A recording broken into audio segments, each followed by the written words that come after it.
Radio Pirate. Ah, mes chers auditeurs.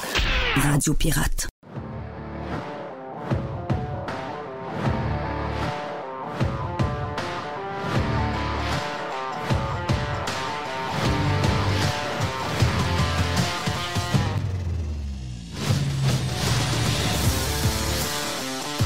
Radio Pirate Live de ce mercredi. Déjà mercredi, tabarouette. Demain, le Soulon d'aubergiste va lancer le week-end. Oui. Ah oui? Là, il cuve son vin, puis il va venir demain. Ben non.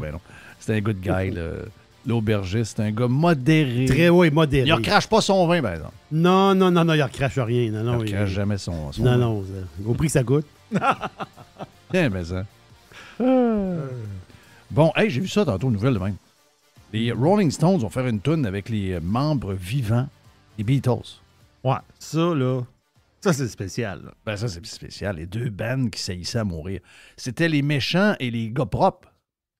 C'est ça, les méchants et les gars propres. C'est oui, bon, c'était ça. c'est des gars propres, là. Oui. Les Beatles, c'est des gars propres à côté des Rolling Stones. Les Rolling Stones, nous autres, il y avait dans les spectacles, il y avait des... les autres, ils défiaient la police, là. Il est arrivé des histoires assez spéciales dans beaucoup de spectacles. Là. Je parle des années 60. Là. C'était quelque chose dans ces années-là. Des fois, c'était tough aux douanes aussi, je pense. Ouais, c'est tough aux douanes. Pas à peu Mais près. là, les Rolling Stones n'ont plus de drummer. Ils ont perdu Charlie Watts. Fait que là, Oui. ça va bien faire d'être remplacé par Ringo. Par Ringo. Et Puis, Paul va être là. imagine ça. Imagine un show. T'imagines-tu une tournée? Ça serait drôle, hein? Ah, tabarouette. Moi, je pense que j'y vais. Moi, j'ai vu les Stones en show, c'est plein quand ils étaient venus. Mais il y avait vraiment beaucoup de monde, là. Je pense que c'est la fois que j'ai vu. Moi, j'ai vu les plus de monde. Stones au Colisée. Donc, on était Ah oui? première Oh, rangée. oui. Quand ils ont fait le show au Colisée, j'étais première rangée. Regarde, expérience mémorable. Et j'étais dans l'ancien stade des Buccaneers de Tampa Bay. Pas le bateau, mais l'autre d'avant. OK. J'étais dans un spectacle où il y avait 75 000 personnes. D'après moi, j'étais rangé numéro 4 ou 5. Ah, ouais. Donc, oui, carrément, rangé 4 ou 5. Ça fait longtemps. Là. D'après moi, c'est 88 ou 89. Faudrait voir, là, des fois sur Internet, on trouve pas mal tout. Mais Tampa Bay, genre novembre 89, une patente de même. C'est parce que j'avais eu des billets de la compagnie de disques. Je travaillais dans la radio à ce moment-là, puis j'étais programmeur musical. Donc, dans ce temps-là, les gars de disques nous faisaient toujours des petits cadeaux. Puis là, j'avais dit à Mario Lefebvre, qui est allé travailler après pour Céline Dion et René Angélil longtemps. J'ai dit, hey Mario, je m'en vais dans le coin de FLL, puis je sais que les Stones, ça t'attend pas. Je ferai la ride de 3h30, 4h. J'irai les voir. Penses-tu que tu es capable de m'organiser des billets? Ah, je dis, oui, je t'organise des billets. Et là, je reçois les billets, je m'en vais, ce qu'on appelle le will call, je m'en vais là, puis il y a beaucoup de monde, là, c'est l'enfer. Et là, je regarde pas les billets, moi, en rentrant. Je monte ça au gars de sécurité, puis là, il nous dirige. Puis là, à un moment donné, lui, il me dirige, là, je me dis, voyons, les gars se sont trompés. Je suis quasiment... Écoute, Mick Jagger me crache quasiment en face. Et ça m'est arrivé la même chose à Québec avec les Stones, quand les Stones sont venus. Je pense que c'était Virgin à ce moment-là qui était... la compagnie de disques, parce qu'ils ont passé de CBS à Virgin un peu plus tard. Et quand ils sont venus à Québec, c'était... Puis je sais que par après, effectivement, ils ont fait le Festival d'été de Québec. Donc, beau souvenir. Je ne peux pas dire que je suis un méga fan des Stones. Il y a des gens que je connais qui sont des méga fans des Stones. C'est un groupe que j'aime beaucoup, mais je ne suis pas un méga fan. Mais veux pas, la fois qu'ils ont annoncé la tournée Bridges to Babylon, comme je l'ai déjà raconté avant, et que j'ai été invité par mon chum justement de Virgin Records à aller assister à la conférence de presse pour annoncer la tournée des Stones. Et vu que c'était la première fois de l'histoire que les Stones allaient à Québec dans un petit aréna, non pas dans un grand stade, j'étais allé en dessous du pont de Brooklyn pour la conférence de presse. Moi, je pensais d'arriver là. Je couchais à Times Square à ce moment-là. Puis je m'en allais le matin tranquillement en taxi. Et je m'attendais d'arriver là puis être un parmi tant d'autres qui allait avoir genre 1500 personnes pour l'annonce. Puis je pense qu'on n'était pas 50. Donc, moi, je me suis accoté sur le char, la décapotable, la vieille décapotable, à jaser avec Watts pendant quasiment 10 minutes de temps. Là. Le gars, bien cool, tout mollo, répond à tout. Mais tu sais, même pas de manière officielle, là, juste jaser pour jaser. Les gars se promènent, ça va bien. Donnez la main à Mick Jagger. C'est bonac. Alors, il y a des affaires... T'es quasiment Forrest Gump. Moi, je suis Forrest Gump un peu. Moi, je vais t'annoncer que je suis Forrest Gump. Écoute, dans une vie, on ne peut pas tout retenir ce qu'on a fait. Là. Les belles journées un peu plates, c'est-à-dire que... Il y en a qui vont dire une journée plate, c'est plate. Non. Une journée plate, c'est le fun. Une journée comme hier, qui n'est pas une journée plate, ça, c'est plate. Ça, c'est plate pour vrai. Quand tu es en train de faire un show de radio, puis tu apprends que ta fille a un accident de voiture, puis merci à Jerry, qui est allé faire un tour sur l'accident, sur le lieu de l'accident pour s'assurer que Justine était en bonne main. Ça, c'est une journée que tu peux te passer. Une journée plate où il ne se passe rien, c'est une très, très, très, très belle journée. Malheureusement, notre mémoire ne peut pas tout contenir, mais dans les journées hyper le fun, il y a des souvenirs extraordinaires. Et ça, c'est la patente des Stones. Puis ça, la journée d'hier, malheureusement, on va m'en souvenir jusqu'à le reste de mes jours. Oui. Tu disais, Jerry, avant d'aller là? Ah, juste de même, vite, parce que je fouillais, c'est en novembre 94, quand ils ont passé à Tempa. C'est-tu chaud là, t'es allé voir? Non, c'est avant. C'est avant? OK. Moi, j'avais novembre 94. C'est parce que je suis allé avec une blonde, puis cette blonde-là, en 94, elle n'était pas là. OK. OK, c'est beau. Ouais. Non, c'est avant ça. C'est drôle parce qu'ils mettent toujours le prix des billets. Tu sais, quand tu fouilles, puis les billets étaient à 25$. C'est incroyable. Hein? Non, tu sais, 25$. C'est 94, là. 94. C'est pas... non, c'est en 79. Non, 94. C'est tantôt, ça, 94. C'est ça. Donc, non, juste, je sais qu'il y a des gens beaucoup de gens m'ont écrit pour Justine hier. Donc, écoute, c'est un accident bête, mais qui aurait pu avoir des conséquences. La seule question, puis c'est l'ex-Madame Poubelle, parce que vous savez qu'on a décidé conjointement de changer. Ça vient pas d'elle. Ça vient pas d'elle. Moi, je me faisais... le côté marketing de ça me faisait bien rire. Mais ça indisposait des personnes autour de moi, dont mon chum Les. Tu sais comment Les est sensible? Oui. Les, il y a un côté féminin très développé. Ça ne me surprendrait pas, à un moment donné, qu'il arrive habillé en robe. Mais donc, il y a son côté féminin très fort. Puis là, il m'a dit, ça, c'est pas fort, j'aime pas ça, puis j'aime vraiment pas ça. Bon, là, vu que ça faisait plusieurs que j'entendais, puis Les, c'est un de mes meilleurs chums, je me suis dit, bon, ben écoute, si j'ai pris le commentaire, puis je l'ai mis dans ma tête un peu, puis j'ai dit, ben regarde, Madame Poubelle va prendre le bord des poubelles. Mais là, pour l'instant, vu qu'on n'a pas statué sur le nom encore, son nom temporaire, c'est ex-Madame Poubelle. Donc, pour le genre de transition. Et elle me disait tantôt, parce que c'est quand même en tout cas, je pense Jerry, pour avoir vu l'auto, c'est peut-être une perte totale là, pour la voiture. De la manière que c'est arrivé et tout. Ce qu'on ne comprend pas, c'est que parce que là, elle va aller chez le médecin, elle a des bosses, elle a mal à la tête, etc. Donc, elle va aller chez la Croix demain. Et il n'y a pas de coussins qui ont ouvert. Tu sais? Puis je comprends qu'elle était comme à la sortie d'une entrée, elle était comme cachée un peu par une voiture qui donnait de la marde un peu, puis elle a essayé, comme à cause de ça, de précipiter un peu peut-être sa sortie, alors que quelqu'un qui roulait beaucoup trop vite dans une zone de 30 que tu connais bien, c'est à côté de chez vous, Jerry. À côté de chez nous. Parce qu'elle enseignait du cheer à l'école Saint-Jean-Eudes, donc c'est la sortie sur Beau-Royal. Puis la voiture qui arrivait vraiment vite, donc probablement 75-80 km/h dans une zone de 30, elle n'a pas eu le temps de le voir, elle a comme avancé un peu, puis lui, il a pogné comme le côté du nez qu'elle a présenté. Et lui, ses ballons ont ouvert, mais les ballons de Justine, de là, sa tête s'est promenée pas mal. Là. Elle est allée frapper à des places, donc il y a des prunes un peu partout. Mais dans son cache-caille, les ballons n'ont pas ouvert. Donc là, Jus a dit, c'est quand même spécial, elle a dit, les ballons sont supposés d'ouvrir. Là, je me suis dit, OK, elle n'est pas stationnaire, mais elle n'est pas en grande vitesse.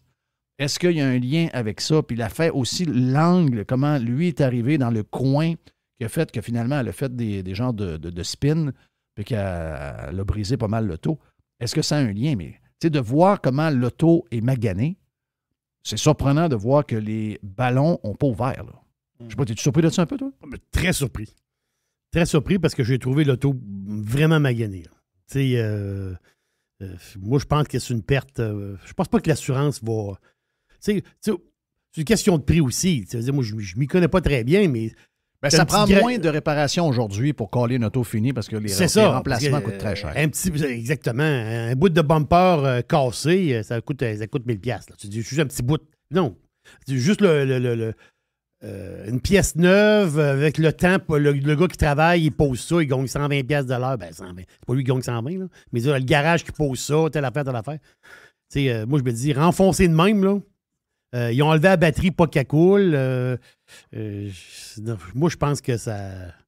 Parce qu'en principe, si la voiture n'a pas fait le travail, tu peux avoir un recours contre le fabricant. Donc, c'est un peu. Ben oui, c'est ça, parce que c'est une loi. Tu es obligé de fournir une voiture qui est sécure. Ça fait partie des exigences de Transport Canada, puis de la gang, peu importe le pays où vous êtes. Donc, les ballons sont supposés de se déployer et de vous protéger, puis c'est pas arrivé. Donc, hier, je me disais, j'essayais de me convaincre que c'était normal. Mais là, à force d'entendre MC Prime, j'ai utilisé un nouveau nom peut-être qu'on va utiliser plus tard. Oui. MC Prime Live, parce qu'on est sur live. Elle me dit, ouais, mais c'est pas normal. Elle dit, non, il y a quelque chose de pas normal là-dedans. Puis c'est le même questionnement que ma fille Justine a eu. Écoutez, regarde, toujours plate. Surtout qu'on était un peu loin. On ne peut pas être toujours proche. Ça aurait pu être ma fille à Moncton. On n'aurait pas été plus proche, finalement, même si on avait été à Québec. Mais c'est toujours un peu paniquant. Là. C'est toujours un peu paniquant. Et là, en plus, c'est toujours compliqué un peu parce que la SAAC, en passant, tous ceux qui ont vu la SAAC dans les premiers jours, je ne sais pas si la nouvelle de André Arthur dans le ciel est vraie, mais il semblerait que les premiers qui ont passé, il y a eu un problème informatique, puis il faut que les gens retournent. C'est vrai, cette nouvelle-là? C'est les nouvelles, des fois, qu'il faut checker. Là. Entre autres, le juge sur la patente de Trudeau, ça, c'était pas vrai. C'était pas vrai. Biden qui tombe hier dans l'avion en Pologne, c'est pas lui. Il y a quelqu'un qui tombe, mais c'est pas lui. Mais c'est pas Biden. C'est pas Biden. Il y a plein d'affaires de même. Donc, à chaque fois qu'il y a des nouvelles maintenant, puis surtout avec l'intelligence artificielle et l'intelligence pas... la pas intelligence artificielle aussi, des fois. Donc, il y a l'intelligence artificielle, puis il y a des pas intelligents artificiels. C'est dur de trouver le vrai et le faux. La preuve, c'est que l'entrevue de Joe Rogan avec Justin Trudeau, c'est sublime. Là. On adore pas aimer Justin Trudeau, donc c'est le genre d'entrevue qui nous plaît, mais en même temps, c'est jamais arrivé. Là. Donc, c'est de plus en plus dur de savoir qu'est-ce qui est vrai et qu'est-ce qui est faux. Mais de ce que je comprends, c'est que les premiers qui sont allés à la SAC lundi... En fait, la file. Là. Ils ont fait la file, puis ce qui aurait été traité aurait été perdu dans le système. De ce que je comprends. Mia is in the house. Mia est arrivé. Ben oui, ben de bonne humeur. Mia profite, parce qu'Éric Duhem va être avec nous autres un peu plus tard, avec Joe Hamel est là également, juste avant. Mais donc, Éric en profite. Quand Tiger n'est pas là, puis Jeff n'est pas en studio, Mia arrive. Elle sait qu'elle peut être la king du royaume. Donc, est-ce que tu l'as pas l'info? Hein? Tu sais pas non, je n'ai pas l'info. Je n'ai pas l'info. Okay. Il y a le problème du système informatique, mais je veux dire, c'est le site web. Là. Mais c'est pas ceux qui étaient à la SAC même, j'ai pas l'info. T'as pas l'info. Donc, on va essayer de le trouver. Pour vous autres, on vous parlera de ça d'ici la fin de la semaine. En passant de mon côté, mon ami Jerry, qu'est-ce qui se passe? Regarde, c'est drôle, hein? Je veux te parler de ça. Ça a fait parler beaucoup pendant le Super Bowl. C'est juste une anecdote, là. Mais tu sais, la fameuse publicité avec Mr. White puis Jesse Pinkman. Oui, les gars de Breaking Bad. Oui, les Popcorners. C'est vraiment ça. C'est ça. Le nom, c'est... OK, Popcorners. T'as le sac, là. C'est beau. Exactement ça. Et j'ai Mr. White, notre Mr. White, il a acheté un sac. Il m'en a laissé, il dit goûte à ça. Le vrai Mr. White. C'est le vrai. C'est le vrai. Il dit goûte à ça, puis dis-moi ton idée là-dessus. Puis moi, il y en a chez Walmart, il y en a un peu partout. Il y en a chez Costco aussi depuis longtemps. Exactement ça. Donc, c'est une croustille de maïs, parce que la publicité est extraordinaire. Tu sais, la pub est bonne. Mais là, quand tu arrives, j'ai goûté à ça, puis j'ai mis une note. Puis je vous partage ma note. Moi, j'ai mis 7 sur 10. Ah oui, j'ai goûté, moi, tout, là. C'est bon, mais c'est pas addictif. Dans le sens que les 3-4 premiers que tu manges, t'es correct. Puis après ça, tu vas te tanner. Autrement dit... Est-ce que c'est la sorte que tu as pris, tu penses? Lui, j'ai Spicy Cheddar. OK, ça devrait être bon. Oui, non, c'est ça, mais c'est sûr que si tu as du Spicy Cheddar avec des Doritos, quand le sac de Doritos est dans l'armoire, on dirait que tu penses juste à lui. Tandis que si tu as un sac de Popcorners, tu ne vas pas fatiguer pour aller le chercher. C'est bon, mais sans plus. Parce qu'en réalité, là, c'est du popcorn. Et tu fabriques du popcorn. Tu l'égrènes et ce popcorn-là, tu fais des genres de triangles, comme des chips avec. Non, c'est des chips de popcorn. OK. Mais c'est la texture du popcorn. Parce que là, des fois, des produits de même que tu essayes, puis c'est complètement fou, là, comment tu viens. Il y en avait un, à mon année, chez Costco, qui faisait goûter, puis c'était un produit québécois de popcorn piquant, puis il y en avait 3-4 sortes. J'avais goûté à ça, puis il n'y avait pas beaucoup de calories dedans. Puis j'étais tombé complètement accroché à ça. Puis par après, il y en a encore, mais il y a une sorte, c'est 4, puis c'est pas la sorte que j'aimais. Mais ça, c'était écœurant. Mais celui-là, je pensais que c'était à peu près le même style. Je pensais que ça allait être bon comme snack. Si vous êtes au régime, c'est ce qu'il faut acheter. Parce que tu vas l'en manger 4-5, tu vas être rassasié, puis tu n'iras pas dans le fond du sac. Dire, le goût est bon. Seulement quand tu n'aimes pas ça, tu n'en rajoutes pas. C'est ça. Tu n'en rajoutes pas, tu veux rien savoir. Je peux te pousser une autre patente de bouffe? Ah oui. La bouffe va partir sur le fun. Moi, j'aime ça, ces histoires-là de bouffe. Mais là, on est dans le breuvage. Les rois du breuvage, les rois du café, Starbucks. Je comprends que tu as les Tim Hortons, tu as ces grandes multinationales-là, mais Starbucks, là, c'est les kings. C'est-à-dire, c'est les kings. Si tu regardes le nombre de Starbucks qui sont ouverts, les revenus de cette compagnie-là qui est immense. Là. C'est-à-dire, c'est inimaginable l'empire Starbucks comme ça. Mais là, Starbucks se prépare pour possiblement... c'est pas moi qui le dis, là. C'est le grand boss de Starbucks qui va prendre sa retraite bientôt. Là. Je pense d'ici un mois ou deux, là, il s'en va, il va être remplacé. Là. Mais ça va être un peu comme une révolution chez Starbucks. Donc, un nouveau produit. En réalité, c'est du café, mais c'est un nouveau café. Un nouveau café qui va brasser un peu l'industrie du café parce que ce qu'on entend parler, c'est que c'est le meilleur café des cafés. C'est le café des cafés. Ah oui, tu dis, oui, mais il y en a du bon café, là. Oui. Tel café qui vient des collines de telle place, puis là, tel café. Non, là, c'est une autre histoire. Là, c'est le café des cafés. Il va s'appeler Oleato. C'est un Arabica, café Arabica, infusé à l'huile d'olive. Hein? Ils servent ça ils ont commencé à tester ça, autrement dit, en Italie. Avec les Italiens. On s'est entendu, les Italiens sont très picosseux sur le café. Là. Je pense que c'est les plus picosseux sur le café au monde. Donc, le Oleato, donc, ce qu'il fait, c'est que le café est infusé à l'huile d'olive extra vierge et ça va te donner un velouté, une richesse au café tout à fait capoté. L'huile, c'est appelé ça de l'huile de Partana. Partana en Sicile. Donc, c'est une huile d'une qualité exceptionnelle. Un peu fruitée, un petit peu sucrée, cette huile-là. Il y a un petit côté. Et là, le café est infusé avec ça et ça donne du café extra velouté. Donc, Starbucks, ils vont commencer aux États-Unis au printemps. Je pense que c'est au mois d'avril. Ils vont commencer dans plusieurs Starbucks. Ils commencent dans l'ouest des États-Unis, je pense dans le coin de Los Angeles ou Californie. Mais tranquillement, pas vite, ils vont étendre le Oleato. Donc là, d'ici peut-être 1 an, à peu près, grosso modo, ça va être un peu partout dans le monde. Tu vas arriver chez Starbucks, tu vas commander un café, puis on s'est entendu que Starbucks, tu regardes le panneau du café Inaton. Mais là, tu vas pouvoir choisir. OK, je veux, je veux avoir un café froid, c'est un café glacé. Ils vont dire, veux-tu avoir un Oleato? Ah oui. OK, ils vont prendre le café Oleato pour faire ton café glacé ou ton latte. Donc, c'est un choix que tu vas avoir chez Starbucks, le café régulier que tout le monde aime. Donc, il va être 2 piastres de plus. Ah non, ça, c'est sûr. Et le nouveau Oleato, mais il paraît que le café, ça n'a pas de sens. Il paraît que c'est... Il paraît, là, c'est complètement dingue comme le café est bon, donc très addictif. J'ai hâte de voir ça, ce produit-là, sortir. Chez vous, parce que bientôt, le café va être interdit. Là. C'est pas green. Ben oui, c'est pas green, mais oui, mais il y a de la pression de la part des groupes environnementaux là, pour couper le café. C'est une des choses les plus... c'est les verres, les ci, les ça, les capes de plastique, le café en tant que tel. C'est D'ailleurs, avant d'aller à pause, saluer un bon pirate, mon chum Francis, qui est un master d'appel mécanique, un vrai de vrai, lui. Oui.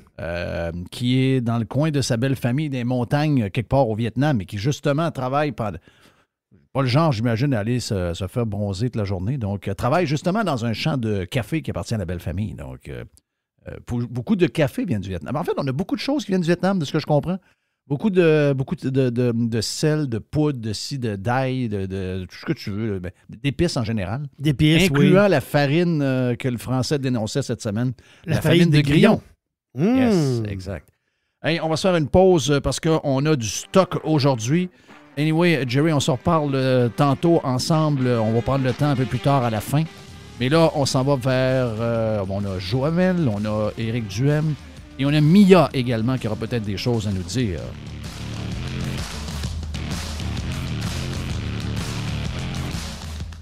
Évasion. Révolution. Domination. Radio Pirate. Spread the word. I love it. Radiopirate.com. Radio Pirate. Sur Radio Pirate Live, notre chum Joe Hamel qui était avec nous sur Prime quasiment pendant un genre de 45 minutes ce matin. Si vous êtes membre, vous allez vous amuser. Sinon, allez sur radiopirate.com pour le devenir. Joe, re-bienvenue sur Radio Pirate. Beaucoup de sujets à jaser. Avant que je prenne tes sujets, hier, puis je sais que tu essaies d'être comme moi, d'être le plus positif possible face au futur qui s'en vient, parce qu'on a comme du moins, les médias ont cette tendance-là, mais je dirais aussi dans la population en général, on est toujours plus attiré par des nouvelles négatives, de se faire peur et tout. Et hier, il y avait avec Gérald Filion à Radio-Canada un économiste qui racontait dans un genre de vidéo de 7-8 minutes que j'ai vu sur Twitter hier qu'on s'en va vers, finalement, ça sera une crise comme on n'a jamais vu. Au niveau économique, la bourse, l'emploi, les taux, etc. Donc, on s'en va vers une bombe pas écologique, mais économique. Puis là, je le voyais, puis je me disais, my God, ça m'a quasiment mis down avant de me coucher.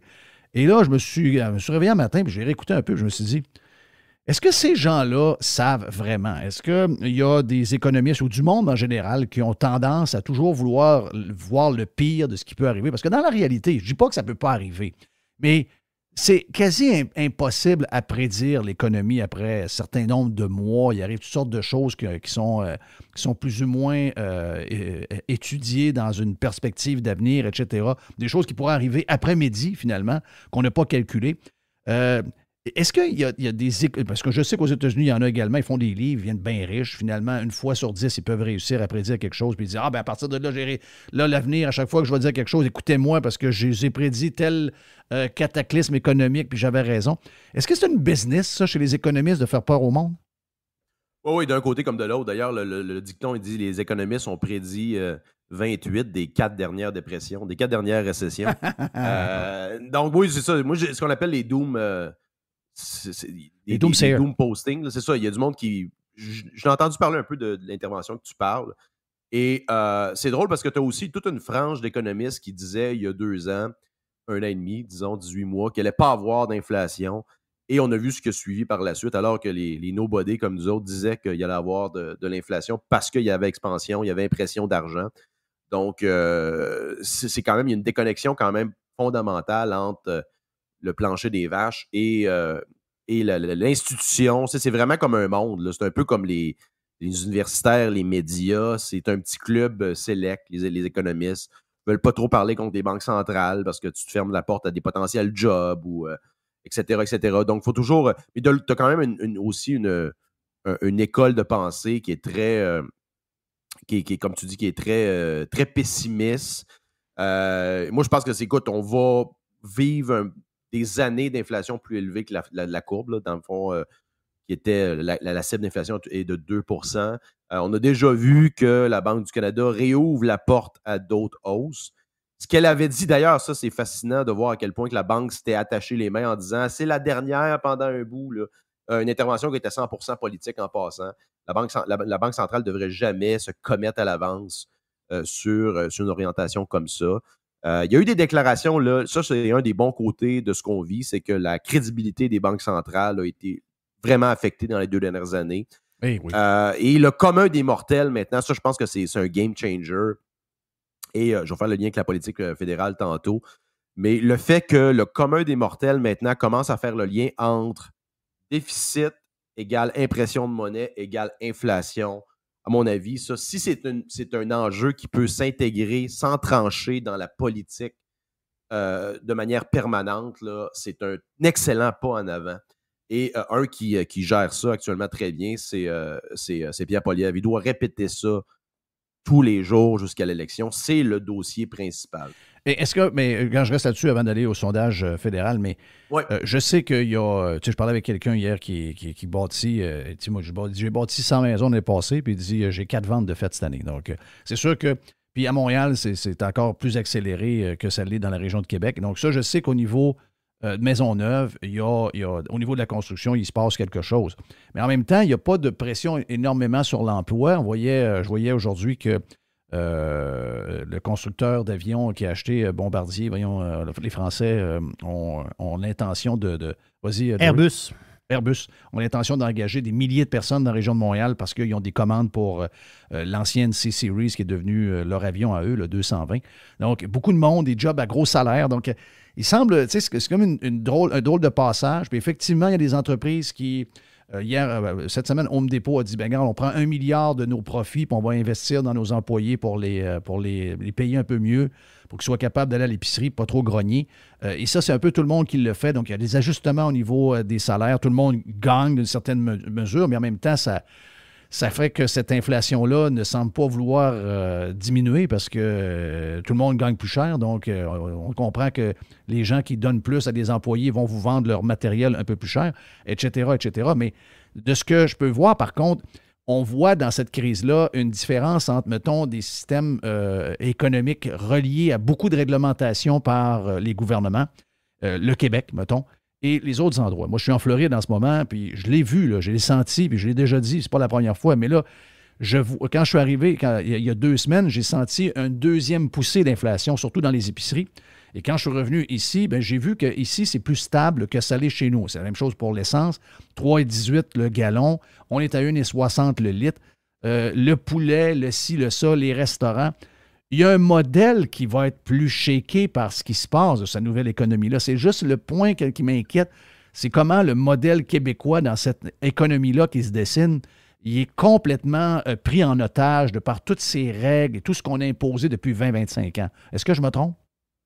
Non, puis écoute, je pense que les chiffres te donnent raison. Quand tu regardes, je pense que la Floride a fait un bénéfice, un surplus important, en plus d'ajouter quelque chose comme 200 000 et plus résidents permanents, alors que les autres États bleus se vident. Donc, tu as quand même un signal important là, que les gens votent avec leurs pieds.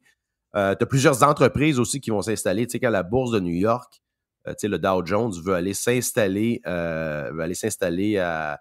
Je pense que c'était à Boca Raton. C'est quand même quelque chose pour des raisons purement fiscales, on s'entend. Là. Donc, je pense que ça va être l'enjeu là, des prochaines années. Là. Parce que là, ils ne peuvent plus vraiment faire de stimulus monétaire. Ça doit être vraiment fiscal pour redonner là, de l'argent dans les poches. C'est quand même débile quand tu vois là, justement cette cohorte de hashtag, entre guillemets, économistes qui s'opposent à des baisses d'impôts, alors que le commun des mortels, les familles de classe moyenne sont affectées directement par cette folie-là. Mais non, je pense que les endroits qui sont... regarde l'Europe. L'Europe est fourrée de part et d'autre, d'un point de vue, premièrement, avec l'énergie. Ils récoltent ce qu'ils ont semé. Play stupid game, win stupid prices. On le voit, on le voit là. En misant 100% sur le renouvelable et en tournant le dos, justement, à l'importation d'LNG, etc. Et avec le conflit avec la Russie, ils sont coupés de à peu près leur seule source de gaz. Et tu as des choses complètement débiles. Tu as vu, je pense, en Allemagne, ils ont rasé, je pense que c'était une centrale. Je pense qu'ils ont rasé un développement éolien pour miner le charbon qu'il y avait en dessous. Là, fait que le charbon, un des commodités qui a mieux fait depuis 2 ans, alors que tous les faiseux, tous les néo-malthusiens anti-développement nous disaient que c'était terminé le charbon. C'est drôle, ça l'a fait 200% et plus en 2 ans. Donc, on commence à voir justement, je pense que les endroits, et l'Europe, et c'est l'exemple concret de ce qu'il ne faut pas faire, là. C'est ultra réglementé, ultra contrôlé, beaucoup de planification centralisée sur tous les aspects de la vie des citoyens.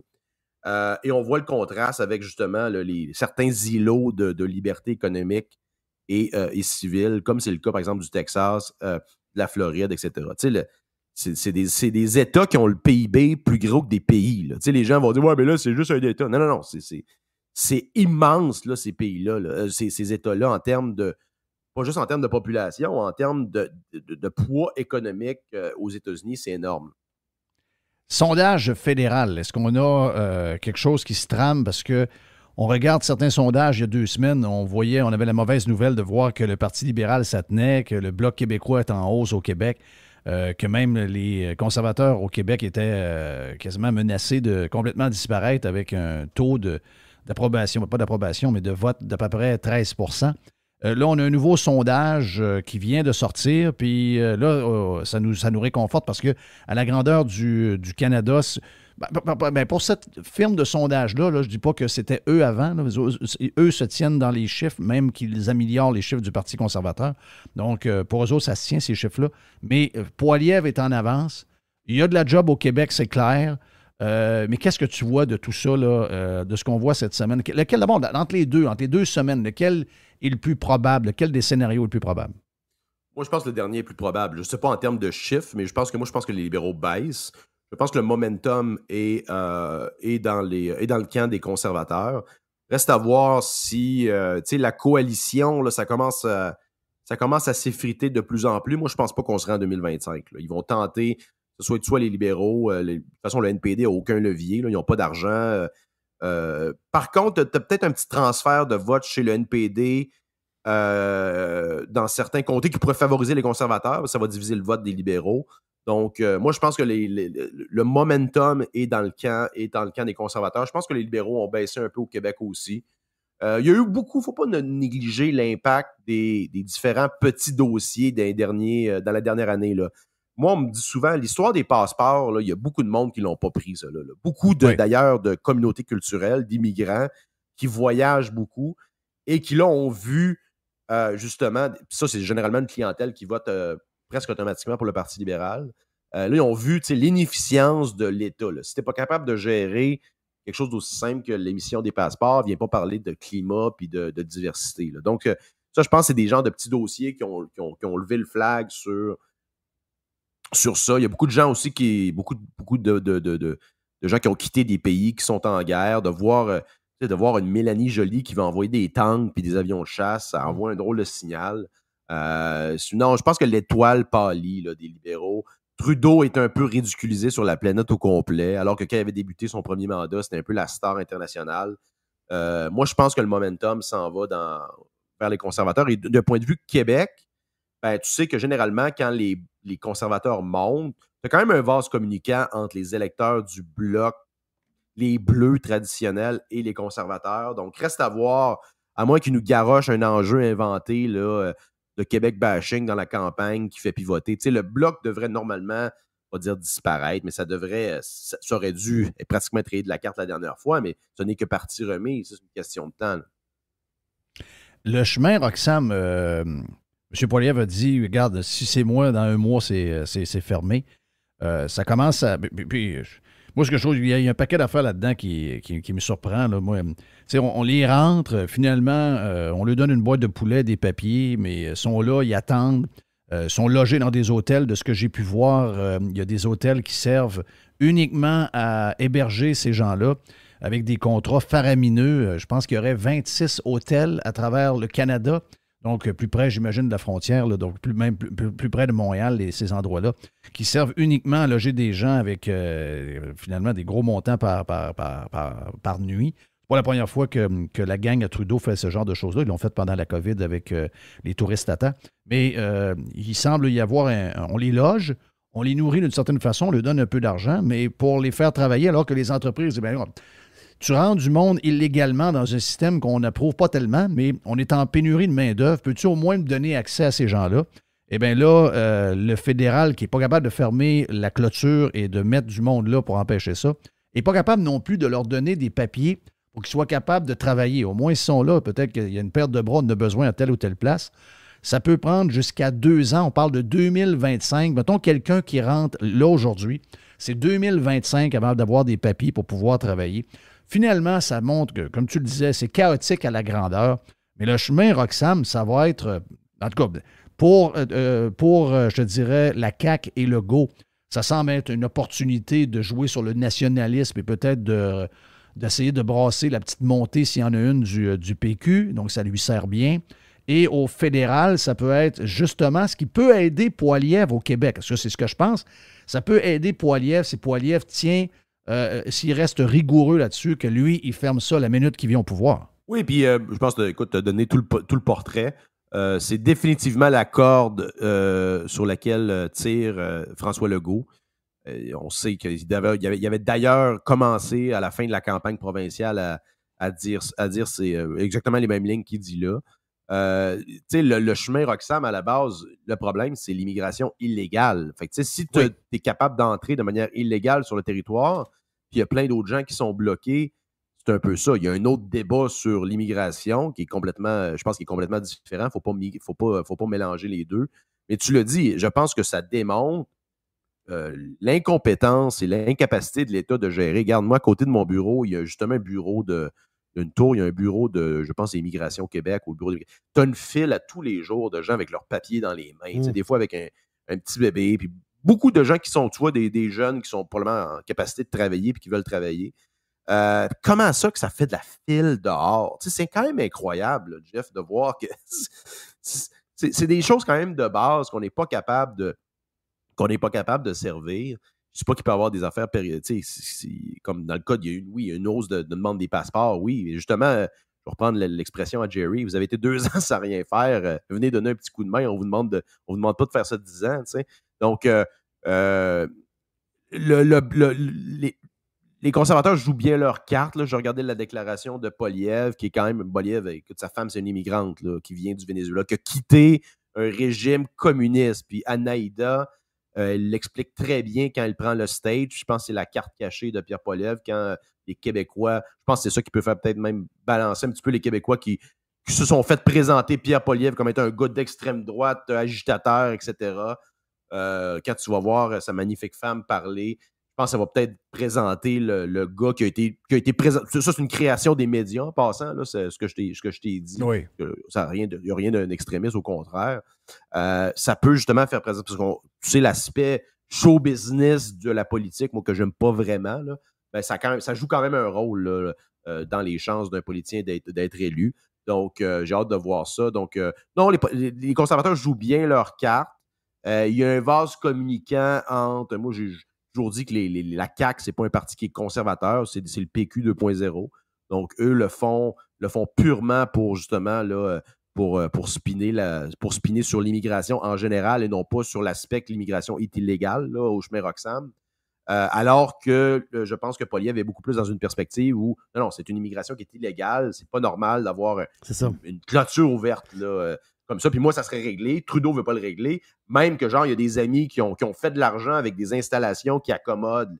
C'est toujours la même affaire, là, tu sais. C'est toujours la même histoire. Oui. Parce que si ces migrants-là passent par ils passent par la colle, là. Ils ne rentrent pas, là. S'ils passent par un poste douanier normal, ils peuvent pas passer. C'est pour ça qu'ils passent par ce chemin-là. Mais si on...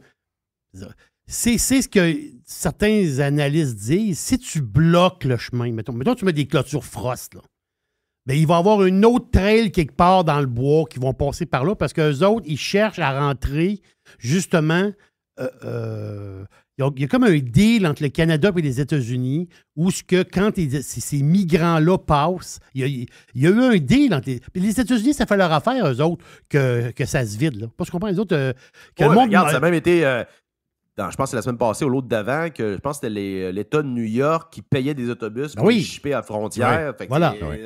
Ben, je pense que c'est une question de réfugiés, Jerry. Voilà, Écoute, c'est une question de réfugiés. Exactement ça. ça. Donc, là, qui dit, si tu fermes Roxham, il va y avoir une autre trail quelque part, ou 2-3 autres trails qui vont se rouvrir. Il y en a qui disent ça. Là, je ne sais pas la solution par rapport à ça. Est-ce qu'il faut rouvrir... est-ce qu'il faut reparler aux Américains? Je l'ignore. Ben, parce que, tu sais, les réfugiés, regarde, réfugiés, ils arrivent de où? Là? C'est-tu comme Haïti? Mais, s'ils arrivent aux États-Unis avant, puis après ça, ils transitent au Canada, pourquoi ils viennent pas au Canada direct avec leur statut de réfugié? Écoute, moi, je suis pas un expert là-dedans, mais définitivement, il y a une incohérence dans ce que tu soulèves, Jerry, à mon avis, qui est... C'est ouvert ou c'est ouvert, la frontière. Là. Si c'est le cas, ben ouvrez-la complètement. C'est ça, mais je vais vous le dire, l'histoire. Plus de passeport, là. Je vais vous le dire, le fond de l'histoire, moi. Je vais vous le dire. C'est que si tu bloques Roxham, le monde va te pogner dans le bois avec le valise, les enfants, il va falloir qu'ils couchent dans le bois pour traverser la frontière, puis il y en a qui vont mourir. C'est pour ça. Là, ils vont dire... Comme c'est le cas sur la frontière mexicaine. Voilà, exactement ça. Là, tu vas dire, dans le coin de Saint-Pancombe de Kamouraska, là, il y a eu 4 morts. Sur le bord ils ont couché dans la forêt, Christophe, ils sont morts là. Après ça, ils en ont trouvé 10 dans le coin de l'Alberta. Ils en ont trouvé... C'est ça qu'ils veulent pas. Ils veulent laisser... C'est un problème pareil. Ça discrédite tout le principe des règles qu'on se donne pour essayer d'avoir quelque chose. C'est tous ceux qui sont ailleurs puis qui attendent dans le processus normal puis qui voient que du monde rentre de manière illégale. Puis je sais que les pros, il y en a qui sont... Moi, je suis pro-immigration. On a besoin pour les entrepreneurs. Donc, je suis pro-immigration. La langue parlée, je m'en sac. On a besoin de bras, on a besoin d'aide. Sinon, on va crever. Mais... Je veux dire, il y a des principes de base dans une société de droit que tu dois suivre. Puis là, le message qu'on envoie, c'est qu'on est une terre de Caïns, on est tout croche. C'est ça. Moi, Puis quand tu essaies de dire ça à du monde, genre Québec solidaire, ils disent que tu es anti-immigrant. C'est pas anti-immigrant, je suis pour les règles. Le farmer de la Beauce, là, il a trouvé 12 morts dans le bois sur le bout de son champ. C'est sûr que ça va être mis sur le dos des politiciens. Là. Vous voilà, savez, exactement ça. Donc, les politicos, ça fait leur affaire. Rappelle-toi l'image qui avait marqué le monde, le petit garçon là, qui était mort sur une plage. Là. C'est exactement ce genre d'histoire-là qui viendrait. Là, exact. C'est ça. Qui exploiterait. Là. C'est exact. Ah oui. Quel sujet, par exemple? Mais tu as raison. Ça va être un sujet. Moi, je vous le dis, si c'est bien joué par... Je sais pas, là, peut-être que c'est juste des promesses de politiciens, puis finalement, une fois qu'il est au pouvoir, il n'y a rien à faire. Là. Mais je pense que si les conservateurs jouent cette carte-là comme il faut au Québec, il y a peut-être quelque chose de pas pire pour aller chercher peut-être des gains et de rendre Poilièvre, je dirais, utiliser le terme consommable pour les Québécois parce que les médias ont fait un méchant job de salaud. Hey, merci à notre ami Joe Hamel pour le super bout qu'on vient d'avoir là sur Radio Pirate Live, un super de bon bout également sur Radio Pirate Prime. On vient dans un instant.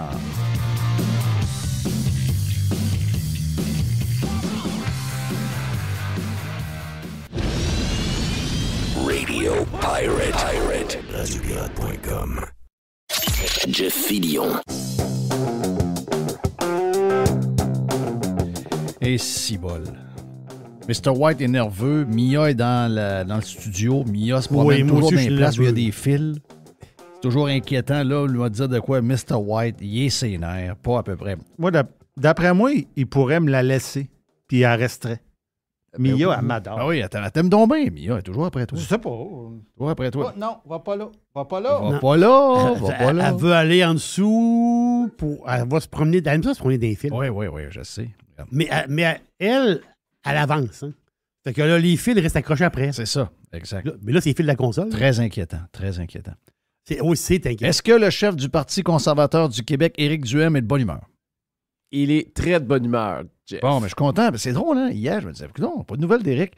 Puis Mr. White me dit, mais c'est drôle, il me dit ça matin, il dit, j'ai écrit hier, j'ai écrit à son attaché de presse.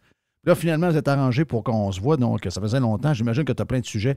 Commence par le premier, Éric, ton histoire de cette semaine que j'ai vue, parce que là, ça commence à ruer d'un brancard dans plusieurs villes. Puis je te dirais, tu sais, des fois, on disait, on s'en va dans les plus petites villes, puis on est sûr qu'on n'aura pas trop d'abus, puis toute histoire de programmes de ci, puis de programmes de ça. On va avoir un compte de dépenses, pas de dépenses, mais de taxes pas si mal.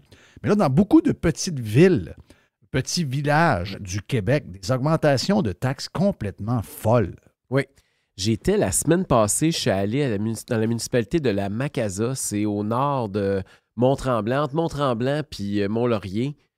Et j'ai rencontré des citoyens là-bas. La moyenne de hausse de taxes, c'est 35 %. Ouais. J'ai rencontré un gars, Fernand Roy. Lui, Fernand, il a une maison, c'est son ancien chalet qu'il a converti en maison puis il habite là. On s'entend que c'est pas du monde là, loadé, là. Et lui, ça fait plusieurs années qu'il est là. Il n'y a pas de service d'aqueduc, pas d'égout. Donc, il a son propre puits, son propre champ d'épuration qu'il paye à ses frais. Il est sur une route pas pavée, une route de terre qui mène à son chalet, à son ancien chalet qui est devenu sa maison. Il payait 2900 $, de taxes par année. Il est rendu... Elle jouait Mr. White qui capote avec Mia. Il est passé de 2900 $ par année à 4200 d'une shot. C'est fou, là. Il y a eu 41 % d'augmentation en un an. Il dit, j'ai aucun service. Ils m'ont déneigé, puis c'est tout. Il dit, je paye 4200 $. Puis là, ils disent, oui, mais monsieur, vos maisons ont monté parce que là, les Montréalais, ils font du télétravail maintenant, puis ils achètent des maisons à prix de fou dans le Nord. Fait que vous pourriez la revendre plus cher. Fait que si vous êtes peur de payer vos taxes, vendez votre maison. C'est donc bien débile, ça. Vous avez fait de l'argent, c'est une bonne nouvelle pour vous, monsieur. Il se fait dire ça. Mais voyons donc, toi. C'est peur, hein, ça? Et là, il dit, ben oui, je veux pas vendre. Il dit, puis là, dans 2-3 ans, on le sait pas, là, le monde va peut-être retourner travailler dans les tours à Montréal, puis ici, ça va redescendre aussi vite que ça a monté. Mais le compte de taxes ne baissera pas, lui. Mais non, c'est ça l'affaire. C'est parce que, pourquoi le compte de taxes augmente? Parce que les dépenses de la ville augmentent. Parce que là, ils ont vu le buffet, ils se disent, hey, la valeur foncière a monté dans notre ville, les gens sont plus riches. Ce qui n'a aucun rapport en passant, là, parce que le gars, il n'est pas plus riche parce que sa maison a monté de 100 000. Là, lui, son salaire peut avoir descendu, en fait, pendant ce temps-là. Et donc, là, ils disent, la ville voit une manne, puis là, ils veulent passer à la caisse.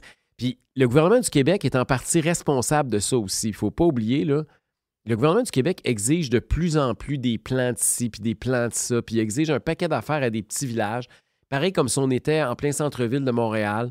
Et ces villes-là, évidemment, ils n'ont pas l'expertise locale, sont obligés d'engager des firmes qui se spécialisent à répondre aux demandes du gouvernement, puis qui chargent le gros prix. Puis là, ils engagent un consultant à 15 000 $ pour faire le rapport de ci, puis un consultant à 10 000 $ pour répondre au questionnaire du ministère X, puis faire tel... Tu sais, ils ont toutes sortes de contraintes administratives de plus en plus élevées, puis là, ils se ramassent avec des dépenses qui explosent.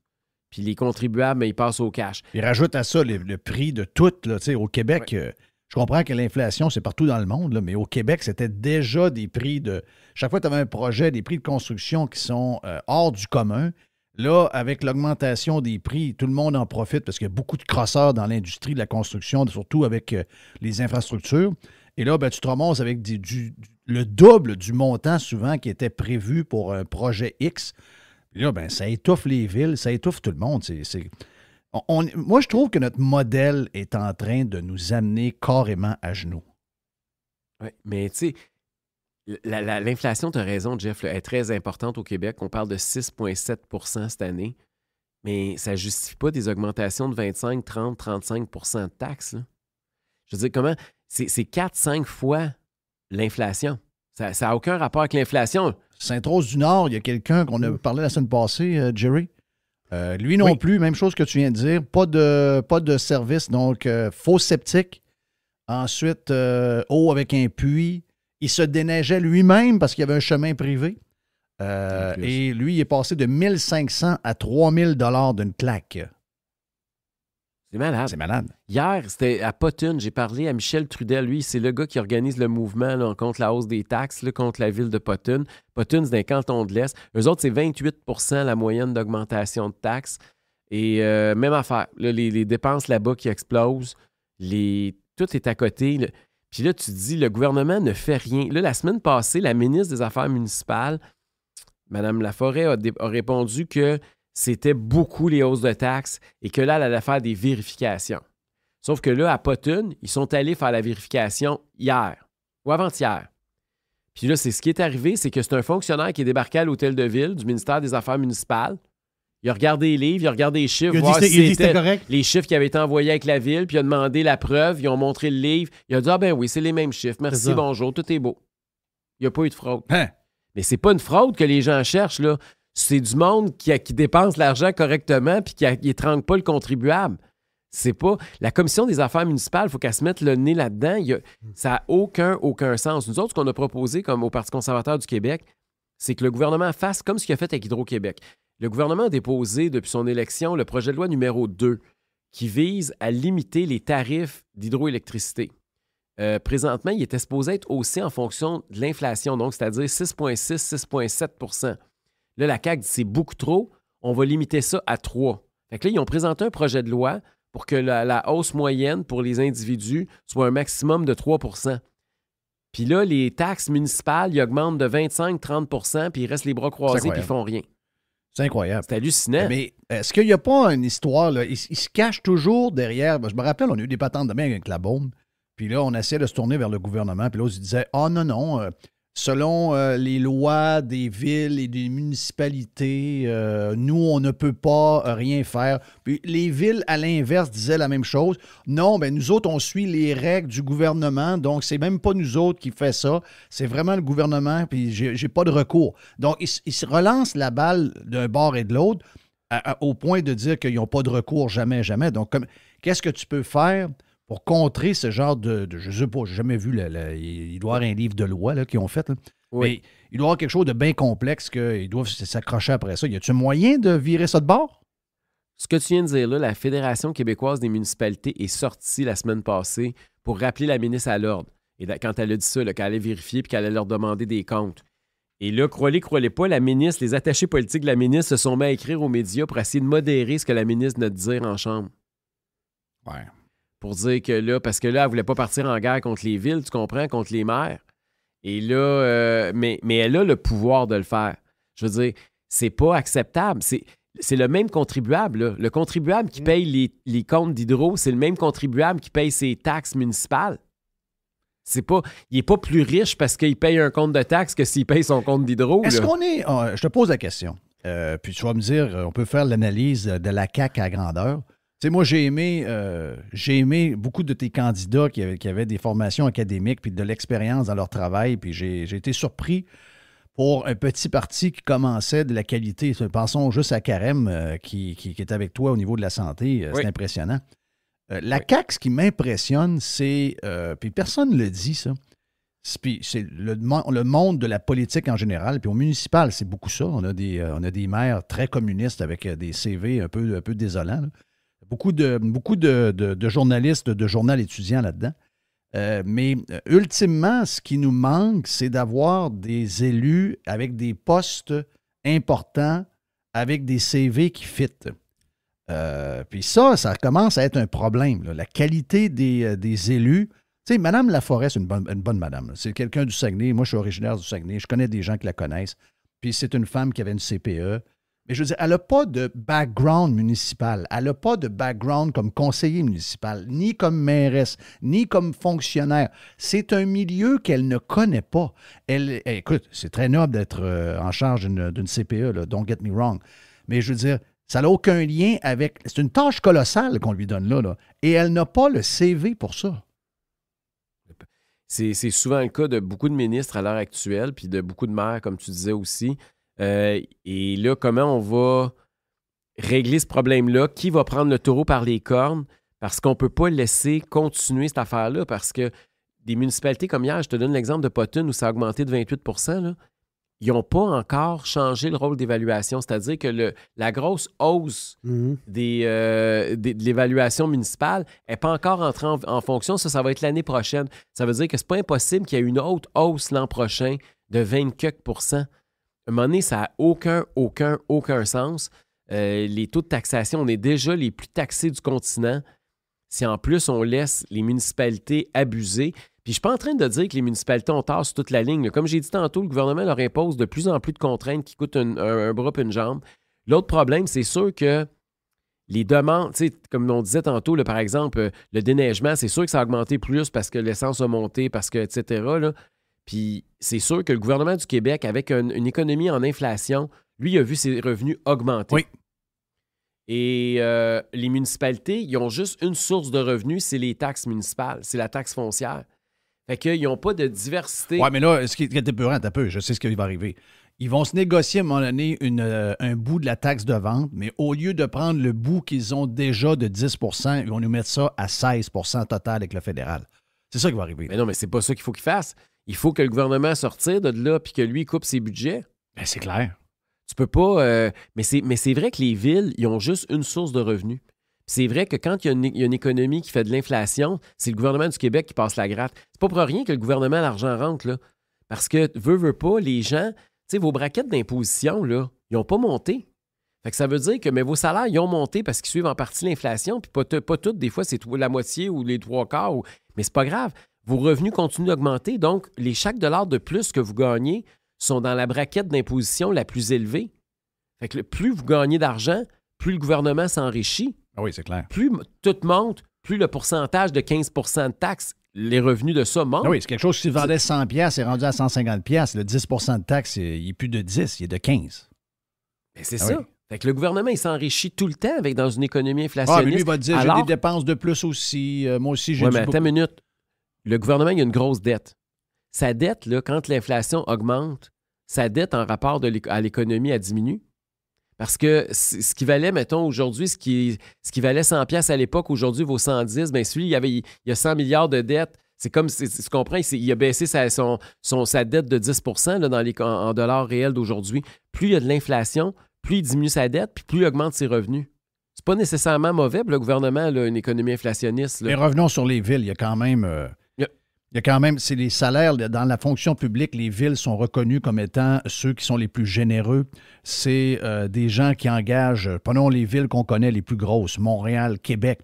Le nombre d'employés, quand tu entends ce nombre-là, tu capotes bien raide. Tu regardes le salaire. Puis je sais que j'ai plein de chauffeurs d'autobus, mais comparer le salaire d'un chauffeur d'autobus de Montréal ou de métro ou de la région de Québec, puis comparer avec un chauffeur d'autobus public en Californie, alors qu'on est dans un État très riche qui coûte excessivement cher. Puis vous dire de quoi, c'est quasiment du simple au double. Donc, on a, puis là-dedans, il y a beaucoup d'employés qui travaillent puis qui tiennent le temps, là, faut pas se le cacher. Ils se sont jamais vraiment dégraissés. Puis quand on leur demande de faire des coupures, ils disent toujours, on peut pas, on est à l'os, on n'a pas de marge de manœuvre. Mais regarde, excuse-moi, là, mais imagine-toi comment c'est dangereux ce qu'on entend là. Quand on sait qu'il y a les projets comme le tramway à Québec, le REM à Montréal, toutes ces affaires-là qui vont être chippées au niveau des opérations dans les budgets des villes, ça va être capoté comment ça va nous coûter cher. Là, écoute, à Québec, là, moi, je commence à m'inquiéter. D'abord, les chiffres du tramway ne sont pas encore sortis. Hein. L'explosion des coûts, ça fait combien de temps? Là? C'est sûr qu'ils l'ont quelque part. Ça fait 2 mois qu'ils l'ont. Ah, regardons. Comment ça se fait qu'on le sait pas? Parce qu'ils essaient de trouver moyen de nous l'annoncer. Tabarnouche. Là, t'as-tu vu, ils ont annoncé, j'ai pas rêvé. Hier, j'ai vu que Dalhousie va tomber à une voie. Oui. Mm-hmm. Oui. Moi, là, je veux à juste... cause de la piste cyclable. Je peux peut-être vous témoigner de quelque chose. Moi, j'ai habité dans le Vieux-Québec pendant un peu plus de 10 ans. Je suis déménagé il y a quelques années. La raison principale, c'était le stationnement puis la circulation automobile. Oui, ça, c'est clair. OK? J'étais écœuré que plus personne ne pouvait venir me voir, qu'il n'y avait plus de place pour stationner, qu'il y avait toujours des bouchons à chaque fois. C'est pas juste à cause de la calèche puis du festival d'été. Là. C'était un problème circulé. OK? J'étais plus capable. Puis si au moins j'avais eu les services à proximité pour pouvoir faire mon épicerie à pied puis dire, ben OK, c'est pas grave, je vais marcher, je vais la faire tout seul, mon épicerie à pied. Mais non, t'as pas de service, fait que t'es obligé de prendre ton char. T'es otage de ton char quand t'habites dans le Vieux-Québec, beaucoup plus que quand t'habites bizarrement en banlieue. Puis deuxièmement, t'as des contraintes à l'automobile qui sont capotées. Là, qu'est-ce qu'ils font?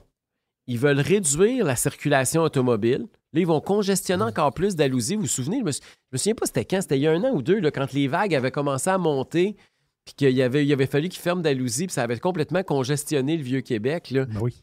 Et fait que là, ils réduisent ça. Après ça, ils jonglent avec l'idée de mettre des permis là, pour certains secteurs pour que les gens ne puissent pas rentrer, pour ne pas circuler en automobile.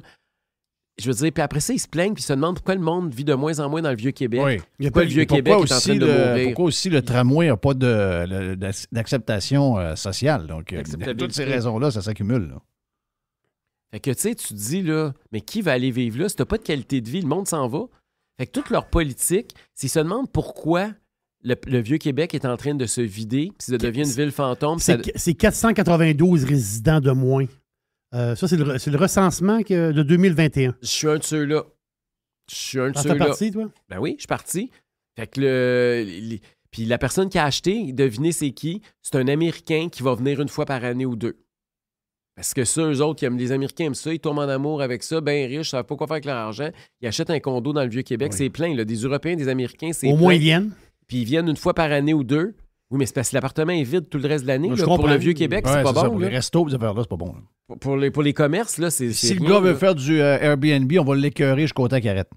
Ah, ça, Voilà, c'est c'est ça. impossible. Non, tu peux pas, t'as pas le droit de faire de Airbnb dans le Vieux-Québec. Oubliez Ah oui? ça, pensez-y même pas. Mais ça, c'est un problème. Mais parce que t'es trop proche des hôtels.